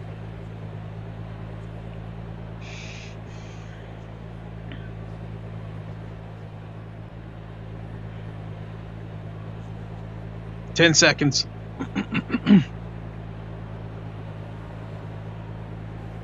4, 3, 2, 1. Let's go. Mandatory stop is now clear. Come on, let's go.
No, don't hit that wall. You've got light damage at the rear.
45 seconds. We are halfway through. Keep pushing.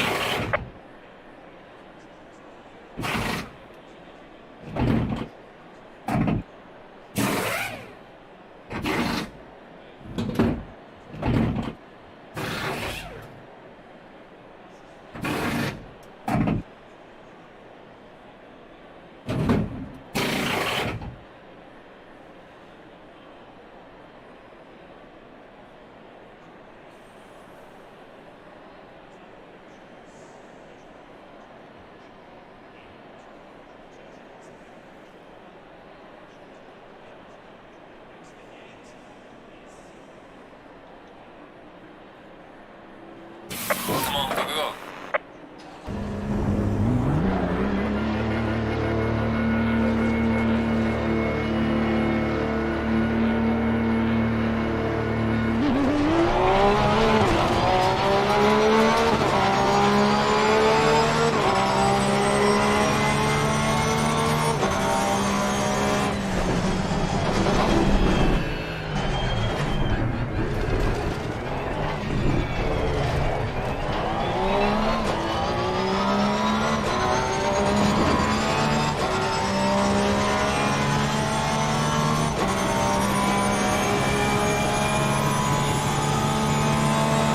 Yellow flag ahead. Be careful.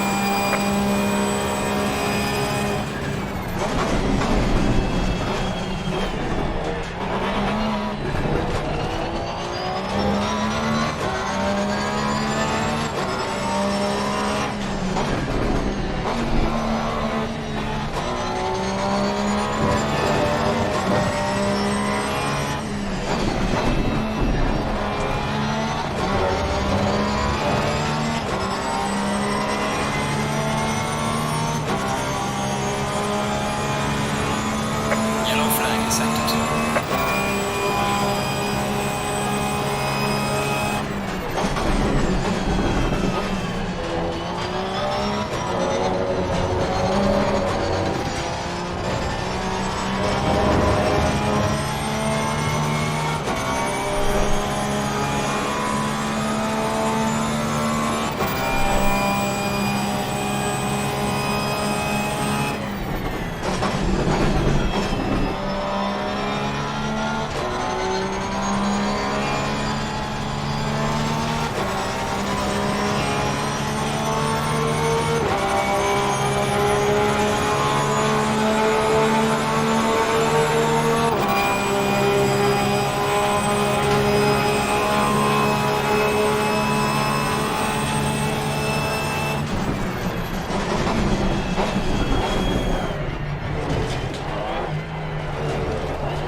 Yellow flag, be careful.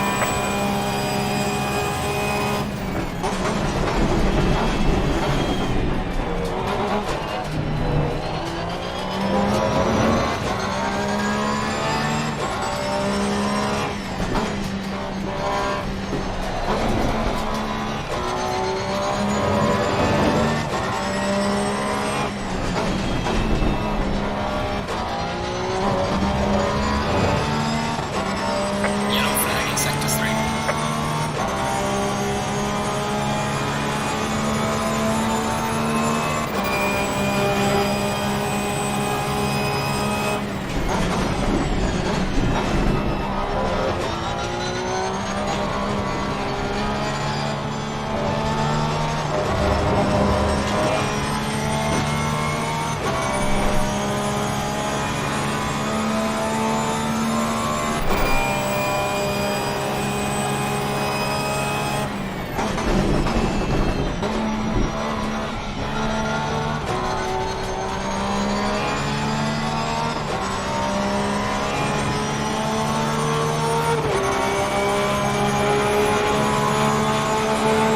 That's more like it.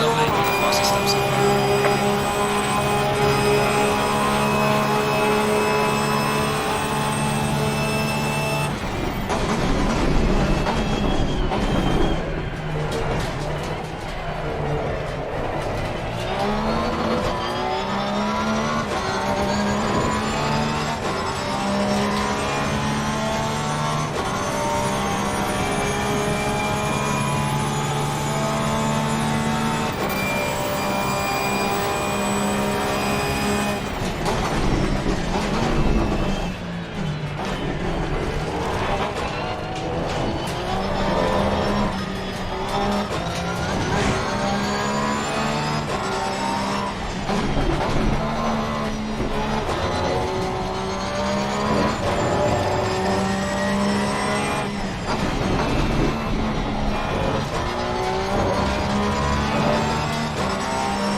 Potato Charade, what's good, my guy?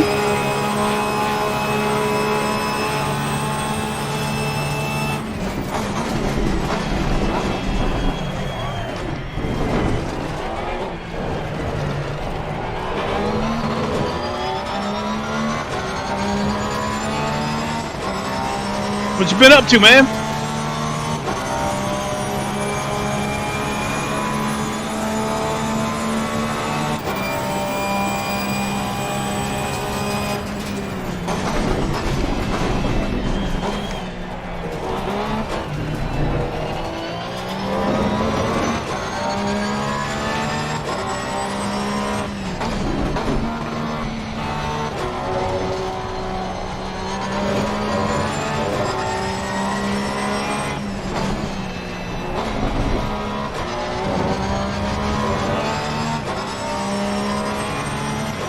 Making some new characters for Crumbside Wrestling? Cool. Make sure you give me some extra muscles if you redo my character.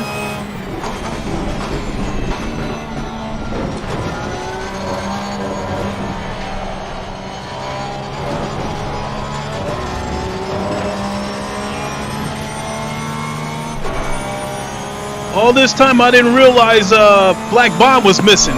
Okay.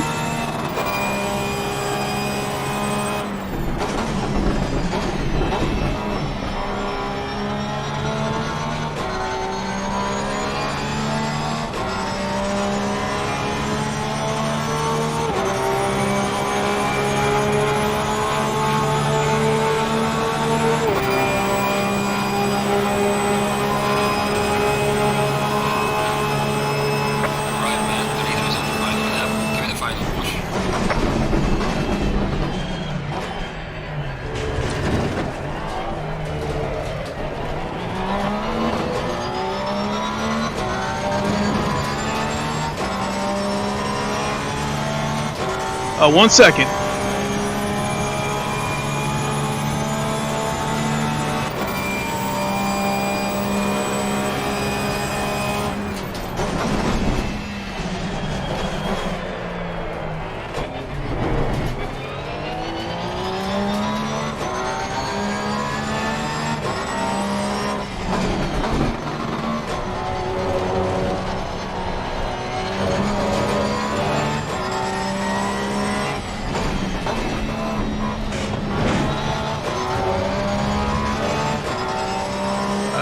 I did base you off Roman Reigns just to be fair. Okay.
accident. 151 flat. Well, managed. Bring it back.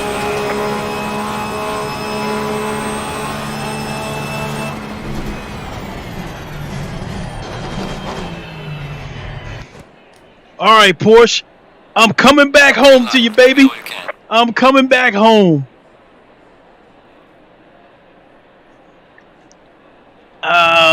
Yes, I'm coming back to this Porsche.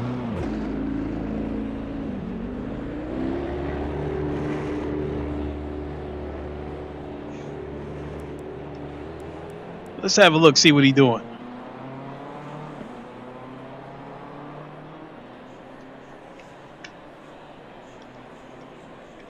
Oh, now we got a problem.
This is competizione.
damage.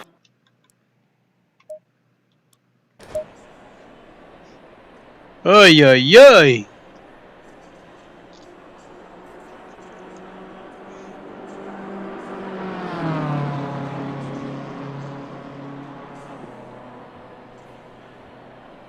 .151.3 and my lap was 151.4.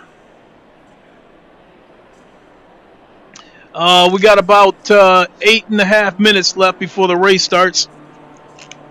So I am going to take a quick second to grab a drink.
Let me see how long I can stream. Hold on.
Should I change that battery? Yeah.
Somebody in the BMW turned in 149.4. 2 seconds faster than what I did.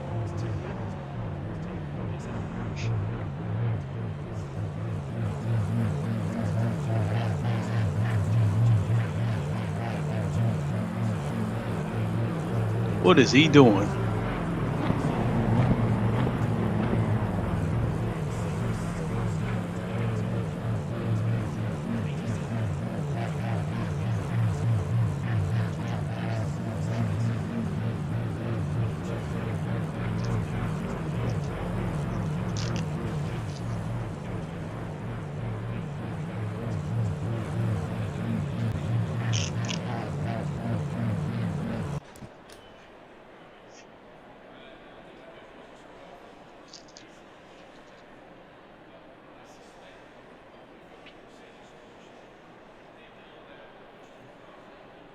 Says bonjour, tout bon course avance.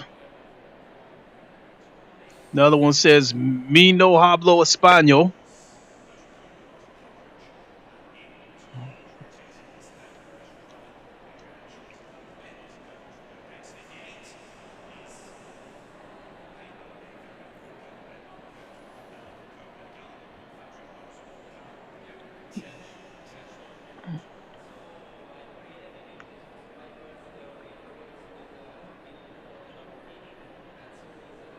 Seconds.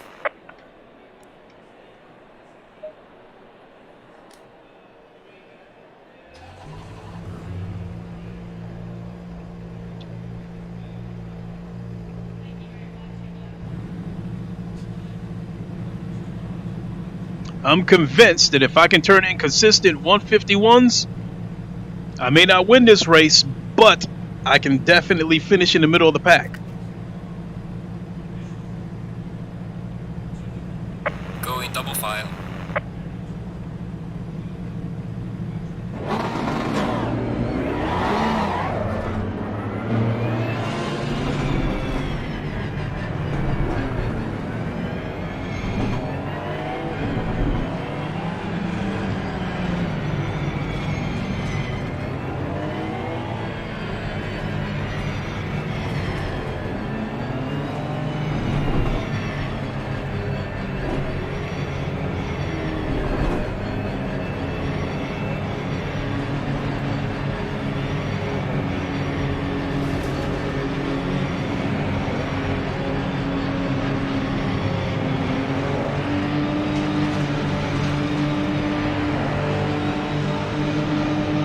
green light. Green light, okay.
Hey, I'm in first place for once.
He racing dirty. He tried to pin me into the wall.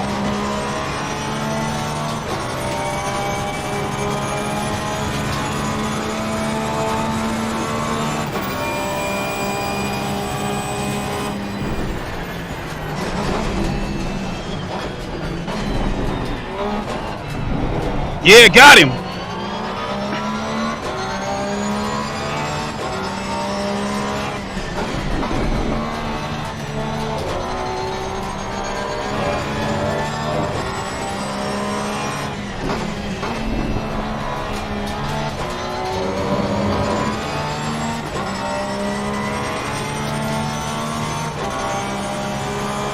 Yellow flag in sector 3.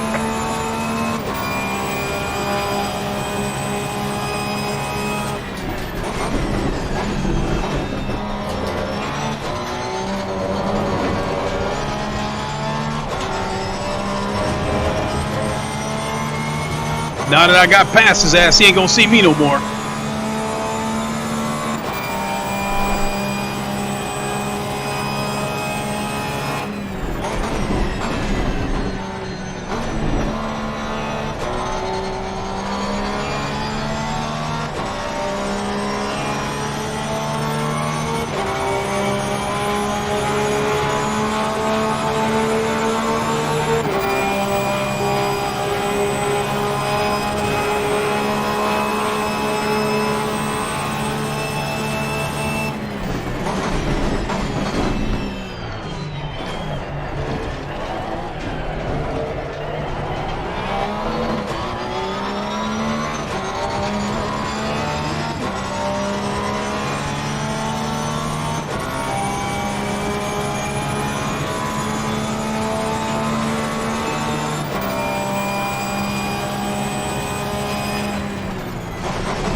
Got a third place finish out of 15 cars. I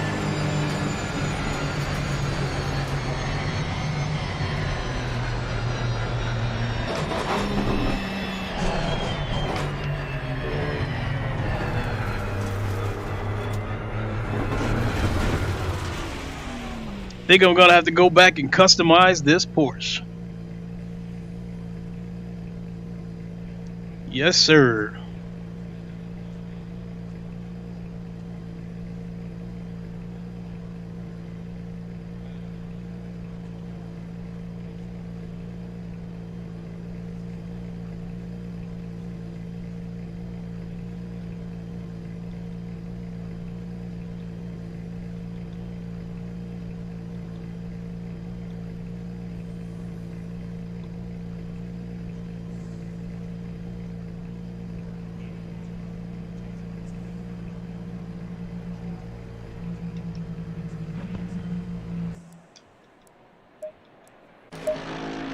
All right. Finished up in third place.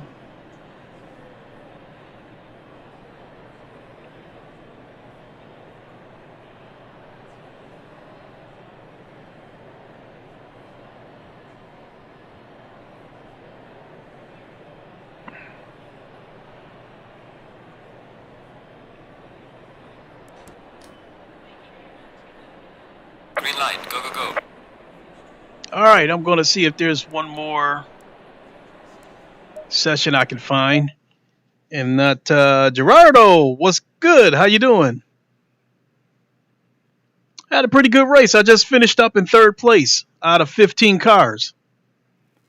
I went back to a Porsche that I was using a few months ago, and now with this wheelbase using that Porsche, I'm definitely getting more information in terms of feeling when the car is starting to come loose and that kind of stuff. And I've been able to correct mistakes faster.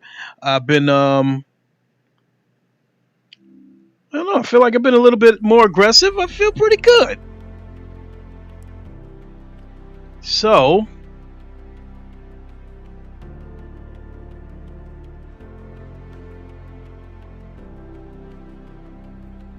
wait a minute. We got an issue here.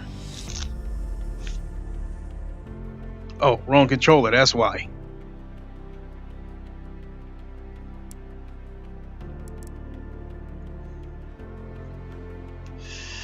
Now I could go in. I could go in here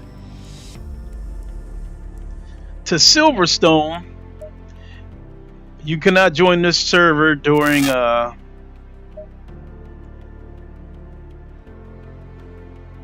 What did it say? You cannot join this server during race sessions. Okay. So I guess I got no choice but to go back to that Monza where I was at. I'm fine, man. I see you in a good perform today. Good form. Sorry. Yeah, I did all right. I did all right.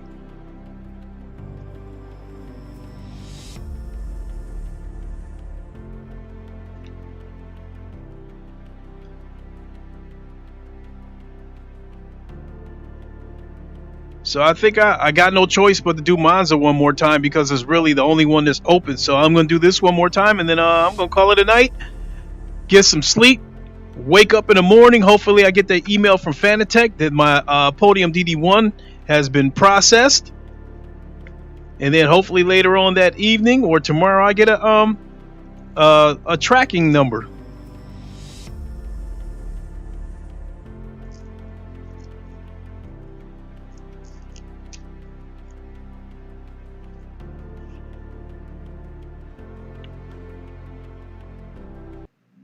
Green light. Excuse me?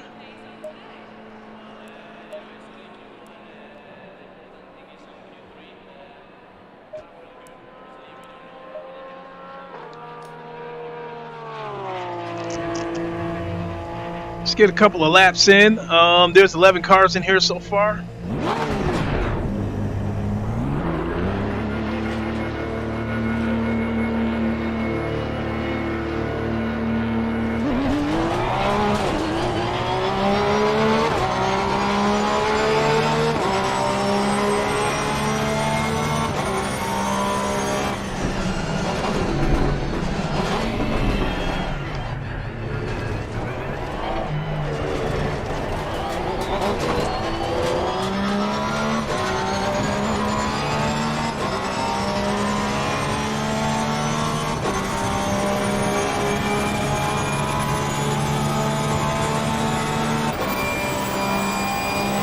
I'm going. I'm going.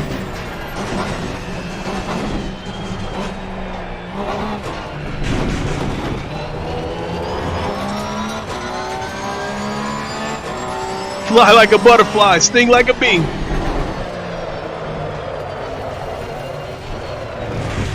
Just don't hit that wall.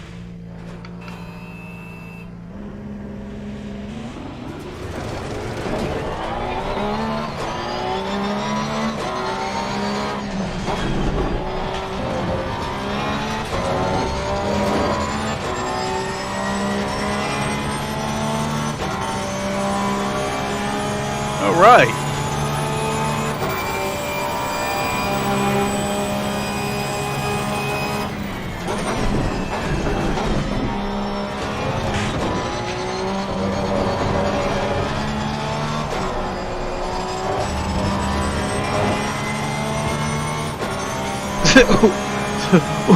Yeah.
Yellow flag accepted.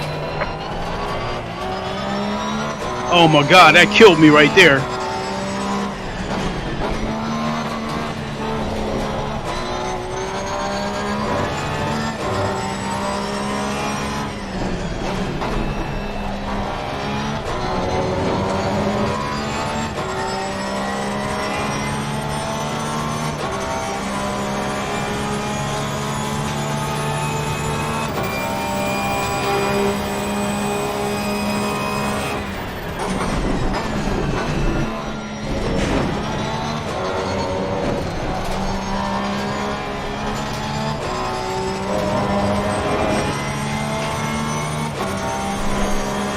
Delicious. By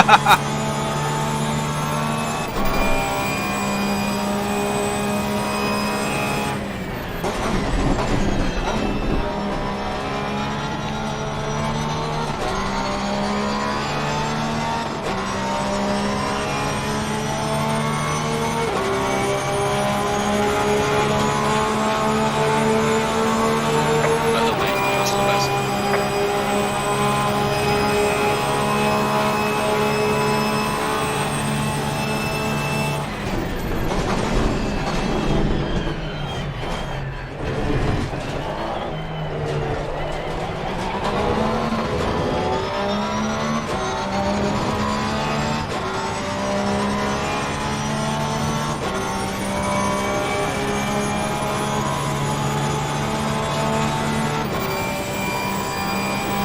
Strong language. Oh, your language is fine.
Said, don't try this at home, community.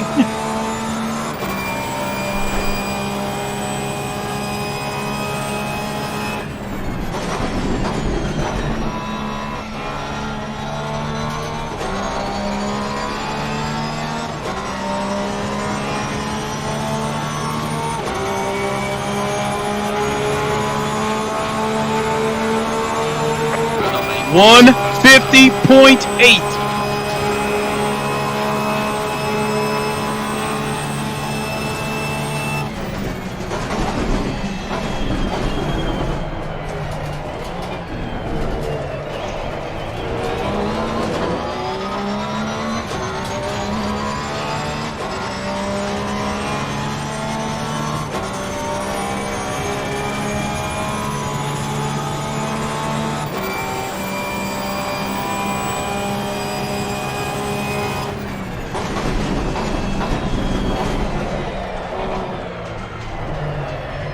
That didn't end well for him either.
All right, that's the end of the session.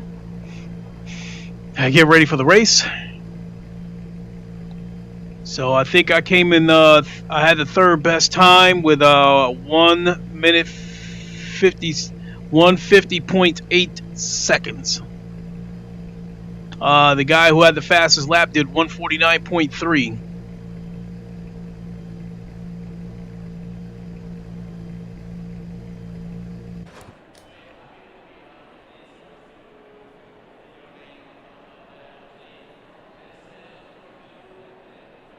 So I do believe that I can keep up with these guys.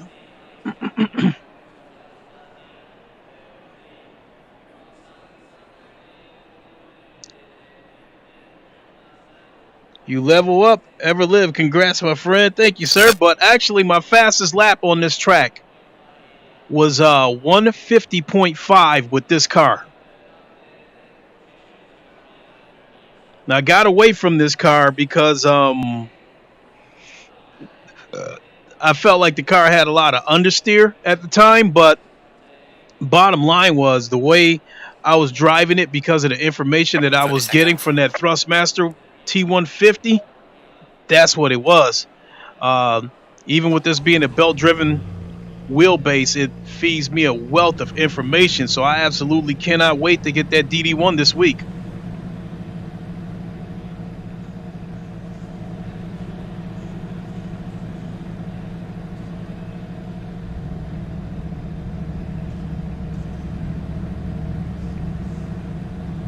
And here we go.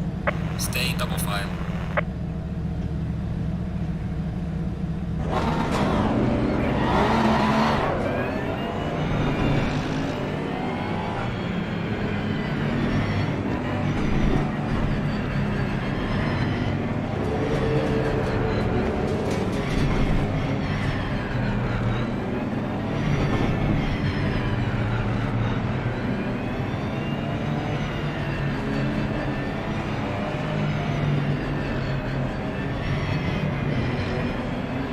Good morning, Mouse Point. Okay.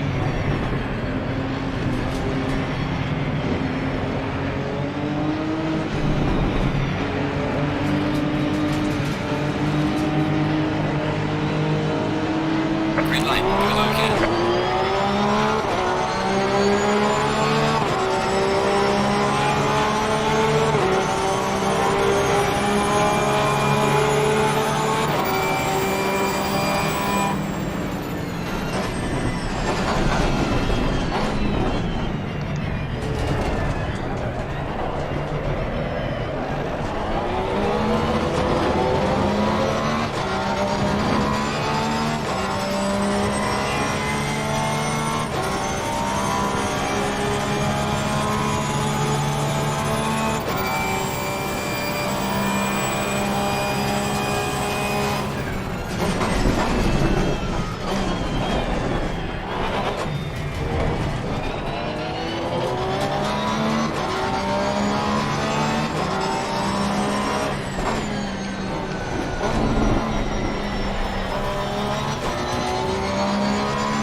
Safe lap, yeah.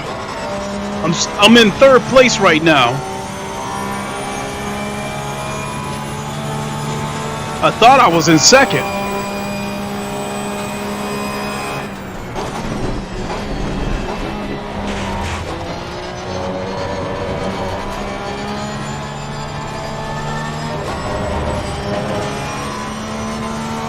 I think somebody just went off the track. Yeah, I'm in second place.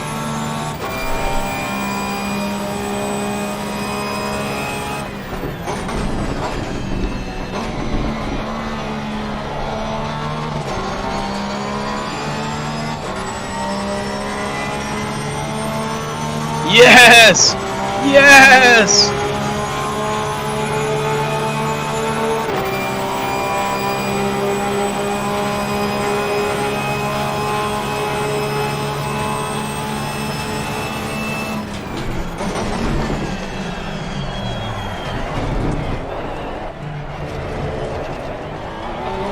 Oh, he just cut across the barrier.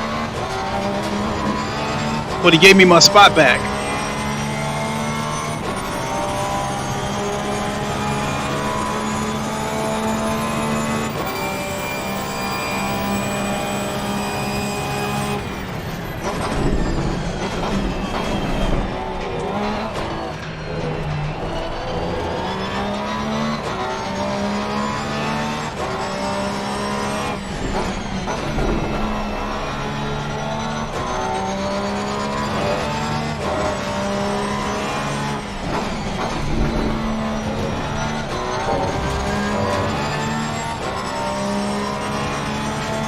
You said the one driver is too fast. Look, if he's still in my sights, I can still hope for him to make a mistake.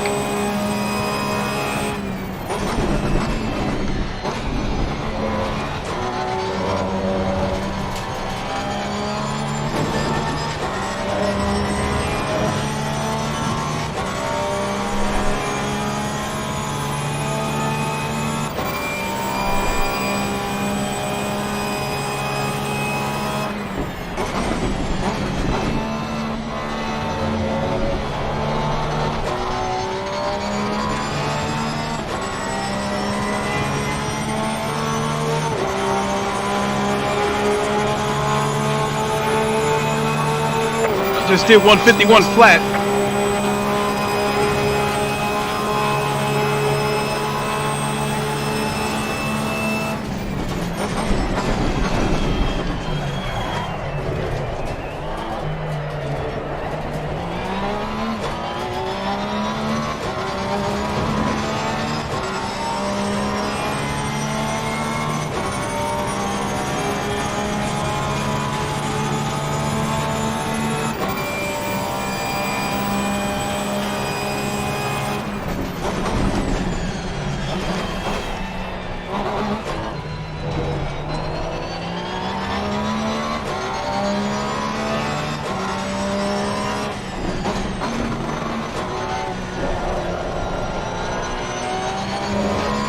That was close.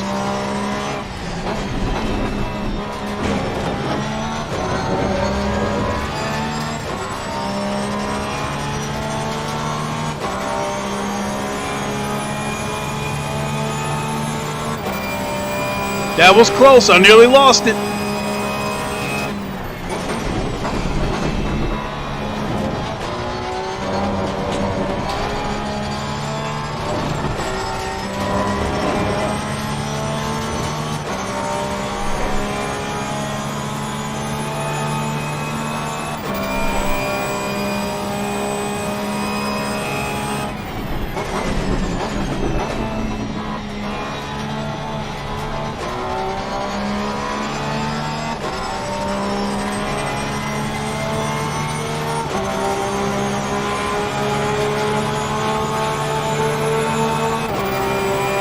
Yes, he's moving at alien speed. I can barely see him.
Yeah, V8 power pretty much.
Yellow flag in sector 1.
One 50.7.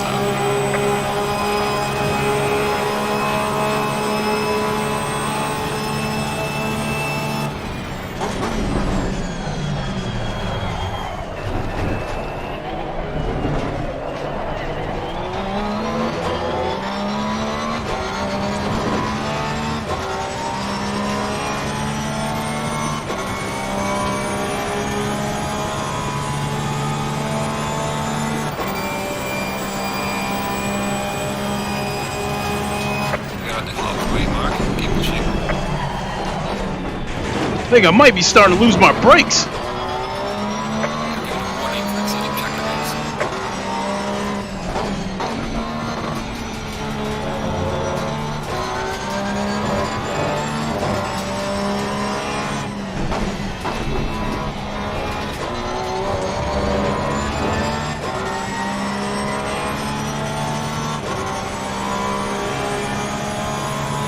My left front tire's starting to turn yellow.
Where is this mother father driver? He's like way up there.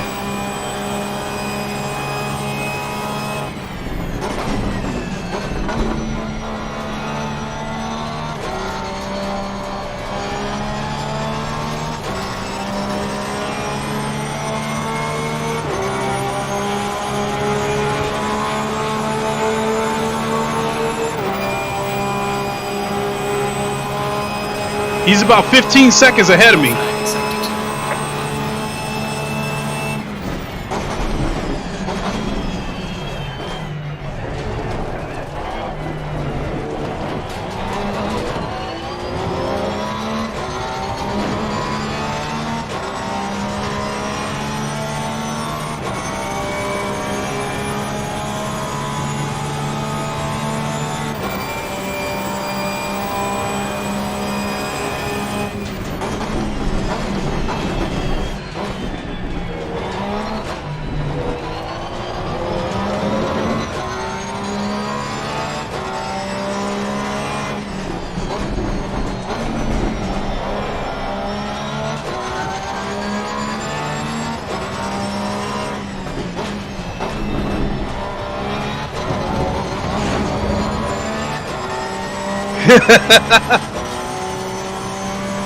To infinity and beyond, Buzz Lightyear.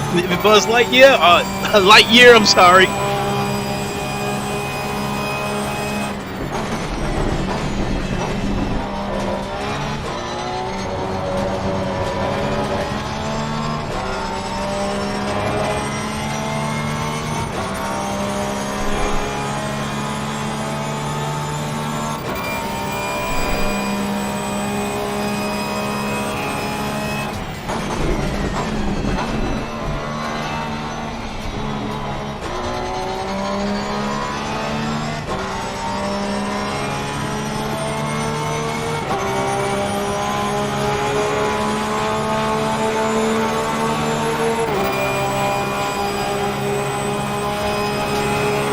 I'm closing in on the 11th place car. If I catch up to him, hopefully he'll get out of my way and let me through.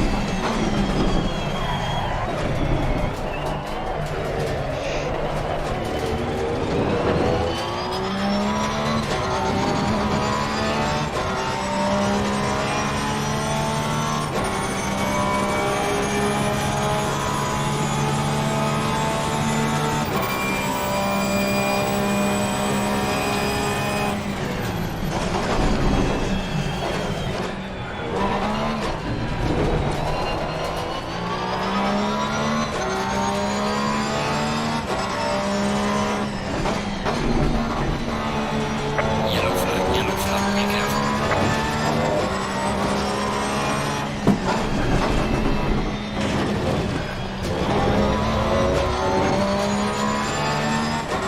I didn't like that angle I came in at, so I had to coast it through there. Got a little, about 3.5 minutes left.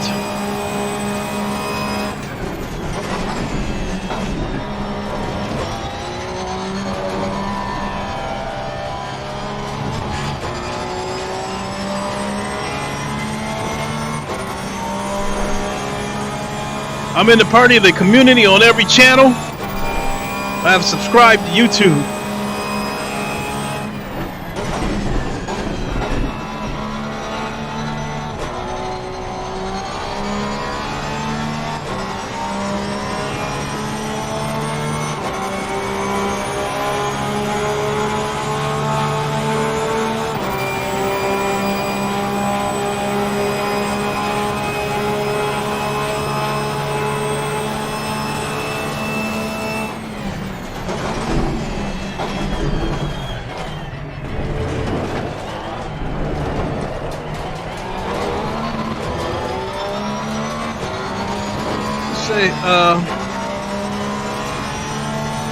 I'm trying to read that and trying to drive at the same time. Sorry.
Drive now, read later. All right. Leaders provide the left.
He went off the road.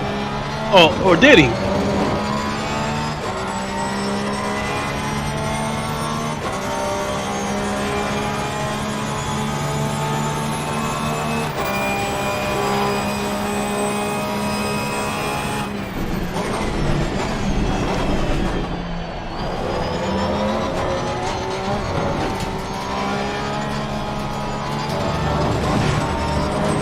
What the fuck? I just lost my second place. Leader has finished the race.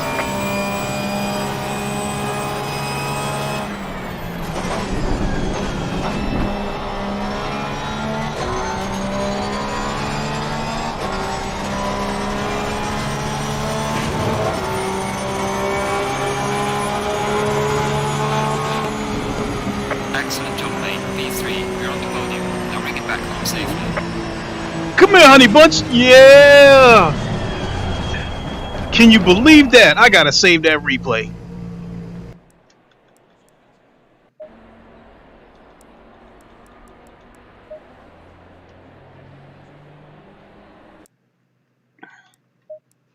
I had second place all wrapped up, and this guy swooped in out of nowhere, took it from me at the last corner, so I finished up third.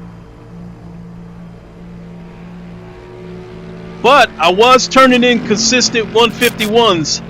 My fastest lap was 150.7, only a couple of tenths off of my record. My personal record on this track is 150.5.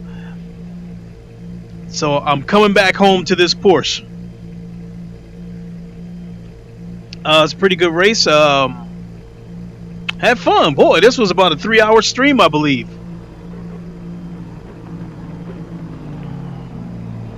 Yeah.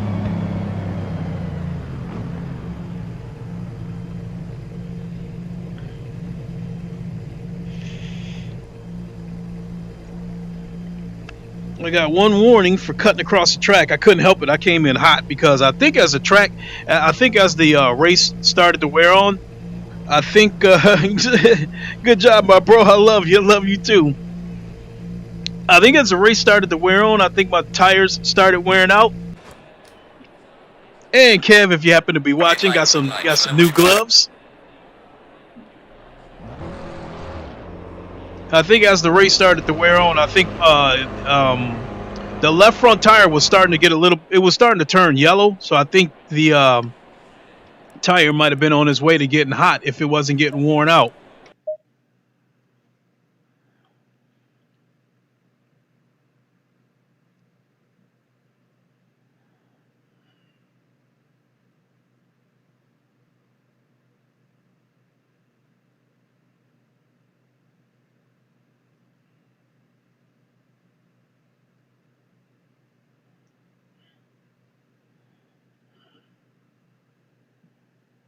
Gotta go.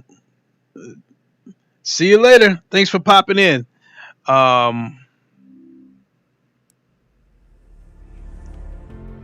studio's all rejigged now. Monitor setup and RS9 seat arrived. All right. Waiting for the sim lab now. Did you put the seat together yet, Kev?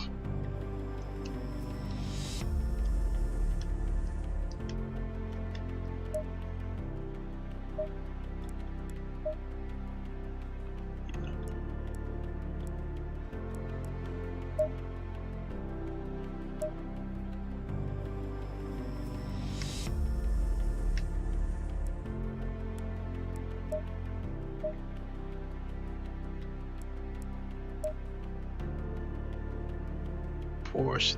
No.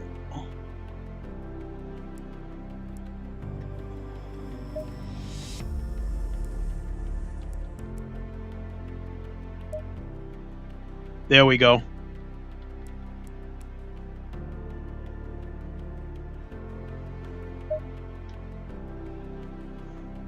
So yeah, did you put that seat together yet?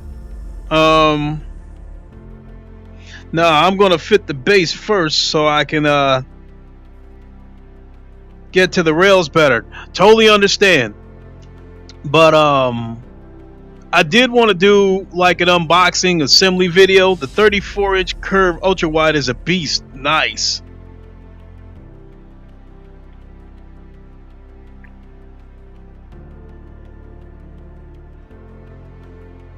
So I'm going to do a race on Bathurst and see how I fare.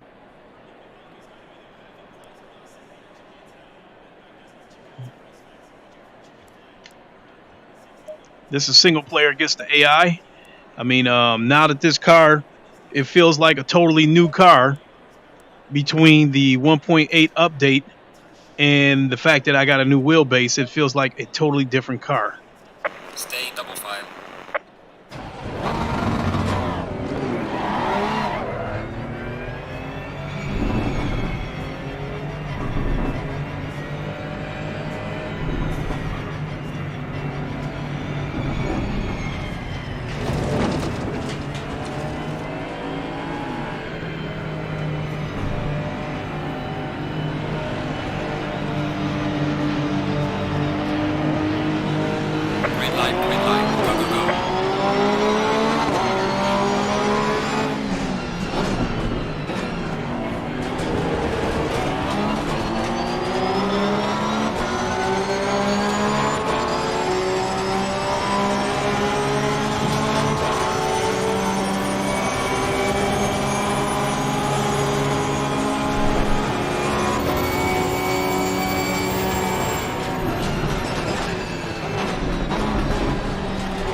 Fatal Charade. It said, good luck with the Pinball Wizard walls, mate.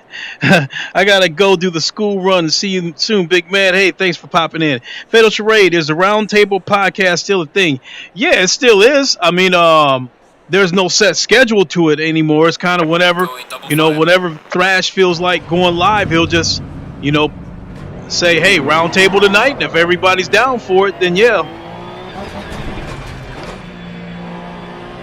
So yeah, the Roundtable is still there.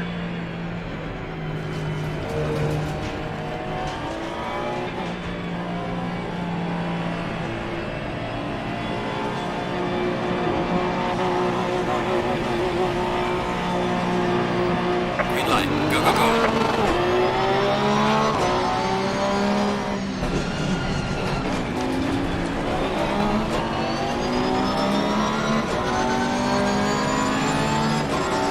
How did I get a penalty? I didn't touch anybody.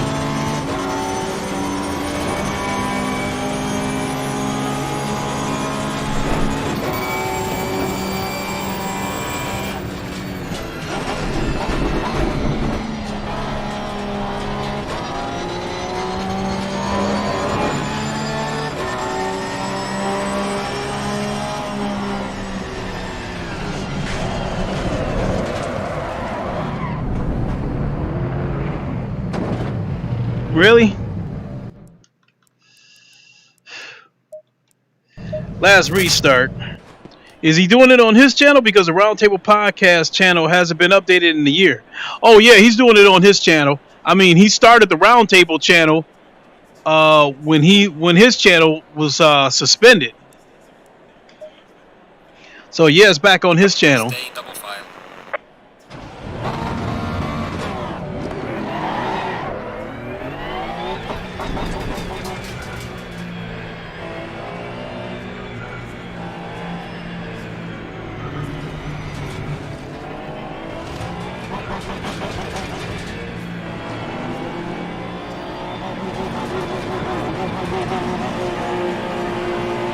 Green light, give it all you can.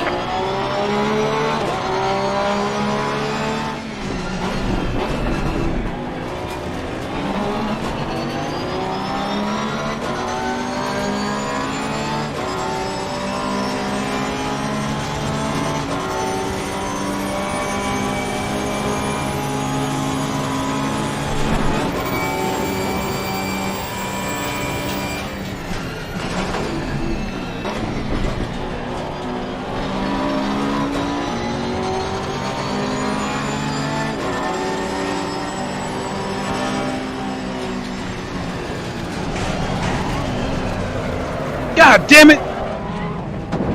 We've got some light damage on the front.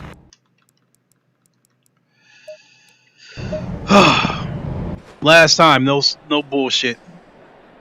If he get past me, then he just get past me and I let him go. Stay in double file.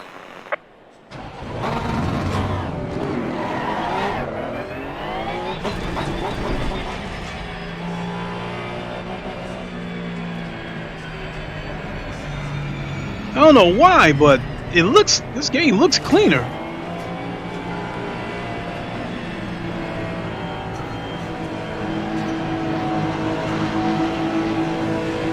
Green light, go, go.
Damn! There's some light damage on the right. Box, we have to repair the car. Alright, let's go ahead and call it a night.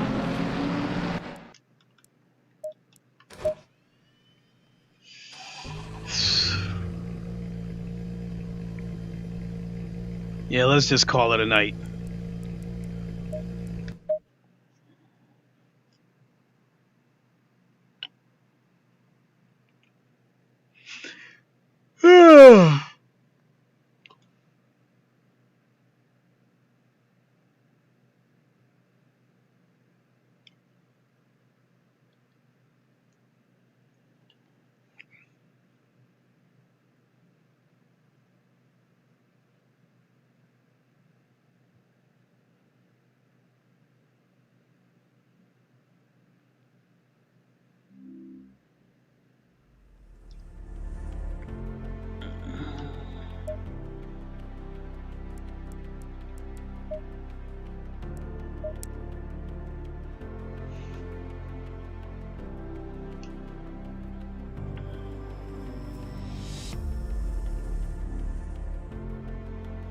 that out of the way.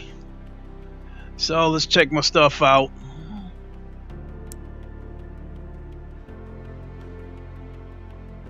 Consistency, car control.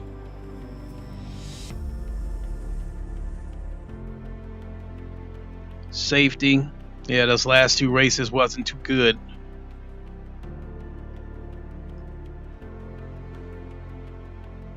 So I'm going to go ahead and call it a night. So I am going back to this Porsche. So been able to break 150 a couple of times, and I'm still convinced that I can break 149 with this car. So if I can break 149 with this car on Monza, I can not only can I be competitive, I'll have a realistic chance of winning a race. I mean, I did have second all locked up. So anyway, that's gonna do it for me. Thanks so much for watching. I'm gonna grab a bite to eat, have some breakfast, go to sleep, and when I wake up, hopefully I'll get that email from Fanatec that my Podium DD1 has been processed, and I'm sure I'll probably do a stream before I get it. Assuming I get the email today, technically, assuming I get the email today, if I get a tracking number today, then I should get it by Wednesday, Thursday at the absolute latest. So whenever I get it, I will be sure to do an unboxing, and then once I get it all set up, we will test it live. But there's going to be 2 tests when I get the Podium 1. One is with this wheel, the current quick release that it has a stem that depresses a button within the McLaren GT3 wheel, which will lock the high torque mode on the DD1. One of the things that I heard you can do is cut that stem off, but that DD1 is so powerful that it might crack this plastic collar on the wheel. So I ordered the metal quick release, and that's coming by way of FedEx ground. So that might not get here until the end of the week or early next week. So basically there's going to be 2 live tests. The first one when I actually get the DD1, and then the second one once I get that metal quick release, because that metal quick release will unlock the high torque mode on the DD1. So I hear with the DD1, people don't turn it up higher than like maybe 10 to 13 Newton meters. I think in the case of Jardier, I think he has his turned up to about 15 Newton meters. So I guess he likes it rough. We'll see what happens when I get it. I'm really looking forward to this. So with that, thanks for watching, everybody. I'm gonna again have breakfast and go to sleep and wake up and hope to see some good news. We'll see you on the next one. You guys know the line. Wakanda forever, long live the king, and deuces. We'll see you.